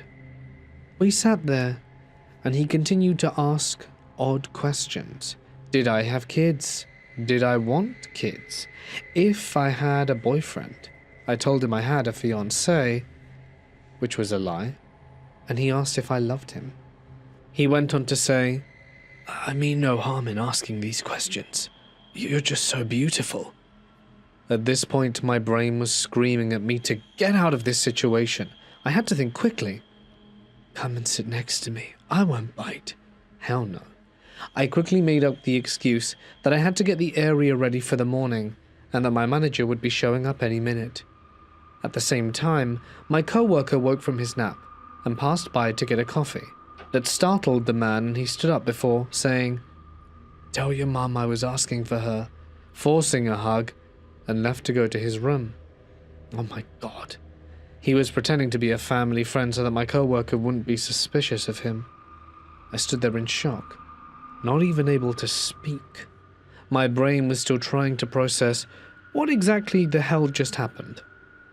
I kept quiet, helping my co-worker set up for the morning as it was now 5:30 a.m., and I was dealing with this man for 2 hours. I sat down at 5:30 and waited for my manager to show up so I could finally go home, hoping that man wouldn't come back before I had to leave. Wishful thinking. He showed up behind me out of nowhere. Oh, think I'll go to the shops. I'm out of smokes. Okay, why did I need to know this? I kept silent before he asked me for my pen, which I gave him, and he walked off again. He returned 5 minutes later and gave me back my pen. I wrote a note for you. He stood so close to me and then dropped a piece of cardboard behind my back and walked away. In hindsight, I see how sneaky this was. He made sure no one could see him drop that note. I picked it up. It was pretty weird, but one line in particular made my skin crawl. Wear tighter work pants for me next time. They look good. I ran into the office and sat in the front of the CCTV monitor, seeing exactly where he was. He was standing outside the building, waiting and pacing. Then he walked back into the building and on camera, I could see he was looking for me. But thankfully at this point, I was in the office, so he walked back outside, started pacing again, and waiting, before hiding himself out of sight behind a corner. I told my manager, who told me to exit via the back entrance, which I did. I was shaking, checking behind me every few seconds, every noise making me run faster until I eventually reached the safety of my home. I sat down, processing what had just happened, when suddenly my phone vibrated. Hey Anna, thanks for the chat. Talk soon. Winky face. How the hell did he get my number? I have never blocked someone faster in my life. I told the higher-ups what happened and didn't return to work for at least a month, until he was permanently barred from my workplace. I still fear I'll see him somewhere and he'll be waiting for me. Thankfully, I haven't seen him since, and don't wish to, and I hope to never meet him again. I took on a house/pet sitting job for the weekend after my birthday. It was for a friend, and the dogs and cat are all super sweet, and I was happy to do it. I was already reeling from another scary encounter that had just happened to me on my birthday itself, so it was a welcome respite to have a mini vacation where I had a house to myself. It was the first night there. I'd come back from a family member's birthday party, and it was too early to curl my hair, so I was watching Ginny and Georgia on the living room TV. For reference, the TV was next to the front door, with the guest bathroom I was using within 3 feet. It was about 10 p.m, and I paused the show to pee. Dogs were asleep on the other side of the house, both older and one with mobility issues, and shortly after locking the door and sitting down, I heard something. At first, I thought I was being paranoid, as I've been through several break-ins and attempts, but then I heard the door open and footsteps on the laminate flooring. And if you know how loud they are. Then I heard a man cough, distinctly, perhaps 15 feet from where I was. I frantically texted my mum to call the cops, thinking I should be as quiet as possible. But then when she didn't answer, I heard the footsteps coming closer. I panicked and called myself. Keep in mind, after my first situation, I became very particular. When I house sit, the first thing I do is check all the windows and doors and secure all entry points, as my dad taught me this growing up. I know everything was locked, but I'm sobbing on the phone and panicking on the toilet seat, hoping the cops get here in time and that I don't end up another statistic. Then I hear the footsteps recede and the back door close. The operator informed me the cops were there, but that I'd have to come out to let them in. I've got some really bad stories, but unlocking that door and running to the front door to unlock it and basically falling outside was up there for most terrifying moment of my life. They checked the house. They didn't believe me. The back door was not particularly secure, as it's the same kind I have in my bedroom at my place. It's the kind you can turn the lock and close behind you, so of course the place looked locked up. Once again, I slept with a knife under my pillow, and I slept for maybe 45 minutes that night. I don't know who the man was who wanted to try and burgle the house, but I hope I never meet you. At the time I was 13, my friend just turned 16. We are both female. Me and my friend Amy were both bored at home, and my dad was away from the house, leaving just us there. So we wanted to go shopping in this one shop I told her about. It was getting a bit late, like maybe about 7 p.m, but we figured it could still be open. However, this shop was quite far from the house, but I knew a shortcut. That being through the woods, taking that shortcut was my biggest mistake. We left the house, and it was still fairly bright outside. We were just walking and talking and went through the woods. There's rarely anyone there, apart from maybe some old man walking his dog, and I always used to go through those woods as a child with my parents, and I always thought of it as being safe. We mindlessly walk until I notice a man with his hood up smoking. I whisper to Amy, "Hey, look," and she grabbed my arm just to be safe, and we both went around him so he wouldn't see us, but we are pretty sure he did. The sun begins to set and we reach the shop, only to realize it's closed, so we turn back the same way we came from. We completely forget about the encounter we had about 10 minutes ago, and we just laugh and talk. I look in front of us where we're walking, and we see someone. I'm 90% sure it was the same guy, and I freeze. Amy tracks where I'm looking, and she grabs my arm again, and we go off the trail to some place that I didn't recognize. We ran for a bit, then went back on the trail thinking we lost him. We look back. He's right behind us, sprinting full speed towards us. Amy, still clinging to my arm, begins running and pulling me with her. She asks me which way should we turn, while pointing towards the woods and then pointing to some area I didn't really know how to get back home from. Now it was dark out. Obviously we wouldn't go into the woods. Without thinking, we went towards the area I didn't really recognize. We keep running, keep looking back, and he's still there. We see some lady in the distance and we immediately rush to her. My throat was so sore I could barely breathe. This lady was on her phone, just standing there, and we tell her, "We're being chased, please can we stay with you for a while?" And this woman pays us no mind, as if this is normal. At least that was the last time we saw the man. Amy tries getting her phone out, but it's dead. I got mine, but I have no data and can't go on Google Maps to find our way home. I knew the area we were in, I just wasn't sure how to get back home from there. I look around us and we begin to walk the way I thought was right.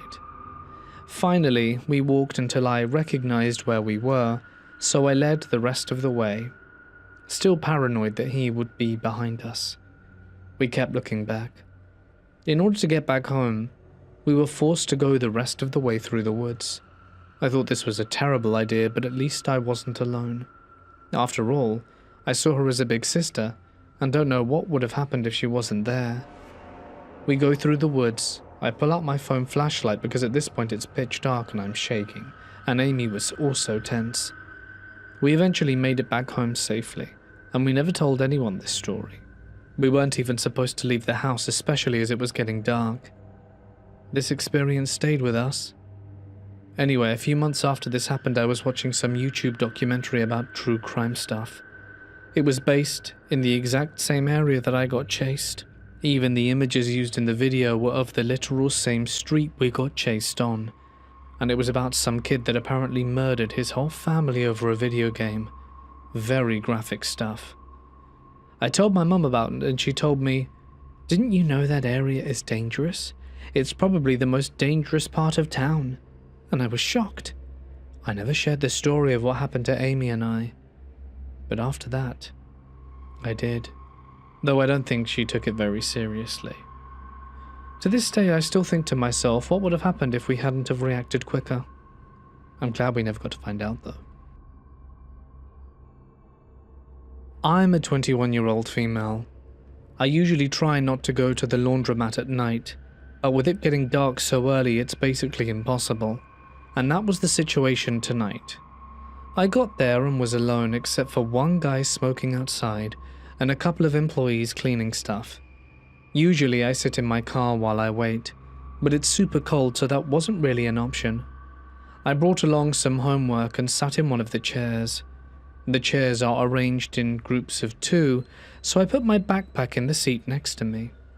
I could see this guy staring at me through the window. There were still employees around though, so I wasn't too worried. A while later, he came in and walked around for a while. Before deciding to approach me, he told me I was being rude by taking up 2 chairs because what if he wanted to sit there? I basically told him there are other chairs and I could move to a different set if there was something special about these ones. He walked off and kept walking in circles around the building. A while later, the employees left. He came up to me again and pointed at my sweatshirt pocket and said, "You can keep that in your car, you know. You don't need it in here." What was in my pocket? Pepper spray. He was telling me to get rid of the pepper spray. I told him I didn't feel like it and would be keeping it.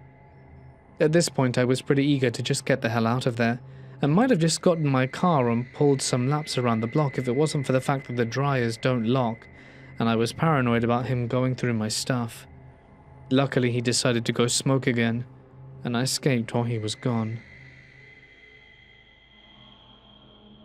This happened to me in about 2021.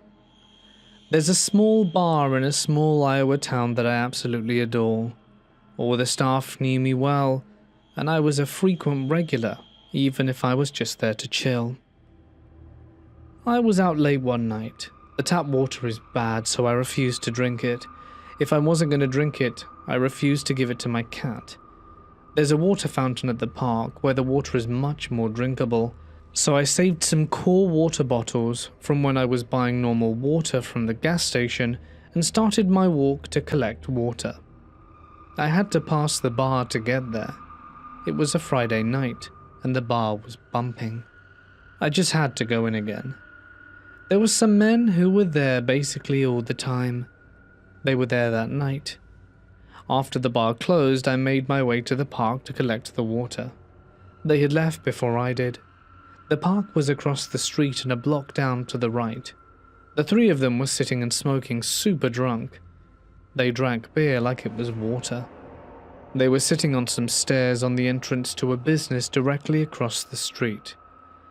I went to pass them and they asked, "Who are you? Are you new in town?" I didn't think much of it. It's a super small Iowa town and everyone knew everyone. I told them yes, I was in fact new in town, and they started asking personal questions, and I lied to them about everything I said, mainly about if I had a partner, because they found me attractive. In the middle of this conversation, there was a screaming cat somewhere.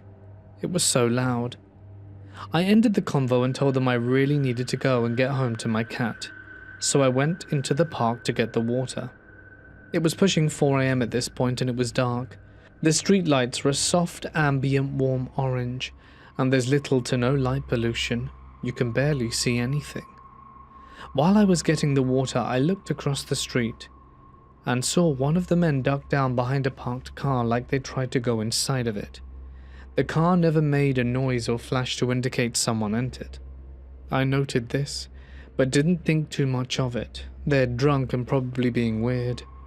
I left the park, and suddenly another one of the guys was sitting alone closer to me, away from the other two, sitting on a different set of stairs. He tried to make conversation again, but I kept walking. I again noted this, but still didn't think much of it. I didn't know where the third man was.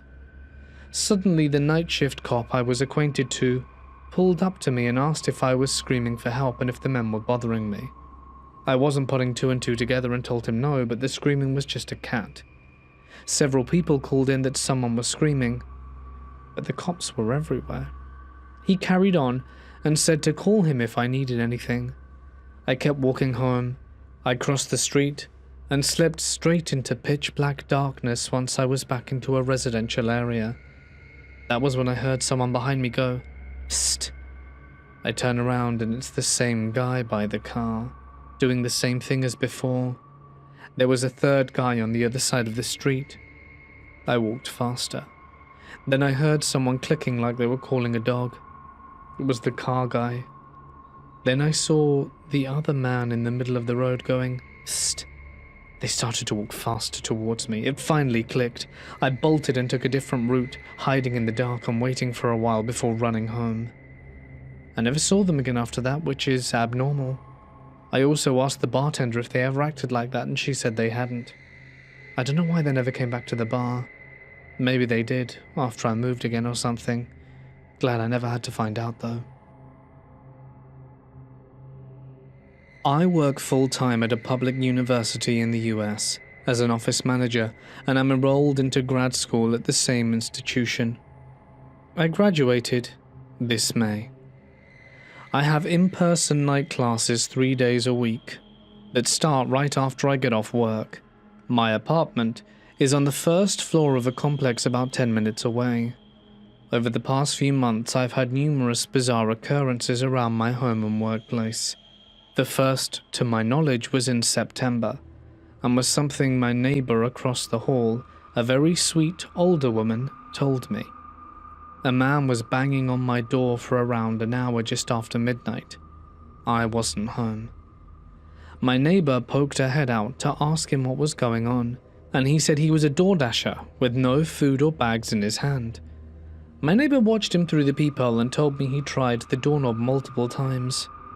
As far as I know, he didn't come back, but I've also had 3 or 4 instances over this several-month period where someone knocked on my bedroom window, which have blackout curtains and are always closed, late at night, loud enough to wake me and my tiny dog, but I never saw who. A woman came to my sliding glass door about a month later, demanding to come in because her stolen device had apparently pinged in my apartment. When I refused, she called the sheriff's department. The deputy came, asked me a few questions and left, but did confirm the device was pinging my apartment. Never found out if she meant a phone or what. The woman hung out in the parking lot before leaving a few minutes later. Obviously, I'd never stolen any phone, so I was completely bewildered, and I never saw her again. In December, things came to a head when I found a plug-in GPS tracker in the OBD port under my dashboard. Car dealership where I got serviced last said they didn't use that brand, Land Air C, and yes, I have the model and serial number, and didn't perform any services that would have warranted putting it there. I called the cops, and they just wrote down a few details and left. University police were also informed since the tracker was probably placed either on campus or at my apartment. The tracker was the biggest red flag. I never checked my OBD port, so I have no idea how long it was there. I told my unit director, and he offered to subtly remove mentions of me around the office and the website, which I accepted. However, I was posted up at the office front desk for 80% of my day. This past Tuesday, right before I left for lunch, a middle-aged man came into the office wearing a hairnet, surgical mask, hoodie and sunglasses. He claimed to be a prospective student and had questions about FAFSA. He was extremely hard to understand. I directed him to the financial aid office across campus, and he kept asking questions that our office could not answer. I thought, sure, fine, maybe harmless, but just not all there mentally. He walks over to our coffee machine and just starts making himself coffee. He's still there when I leave, and one of my staff watches the desk while I'm out. When I return from lunch, he's gone, but walks in after me a few minutes later and just sits in the lobby on his phone before getting up to leave almost immediately. I was off work Wednesday and Thursday and came in on Friday.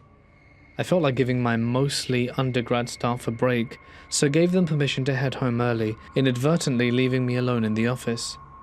The man came back wearing the exact same clothes, mask, hairnet, sunglasses within 5 minutes of the office clearing out. Our office is technically open to the public, but isn't really public facing, and he had no reason for being there, especially that late in the day. He came in, barely acknowledged me, and said he was going to bring back bottled water for our coffee machine and left again.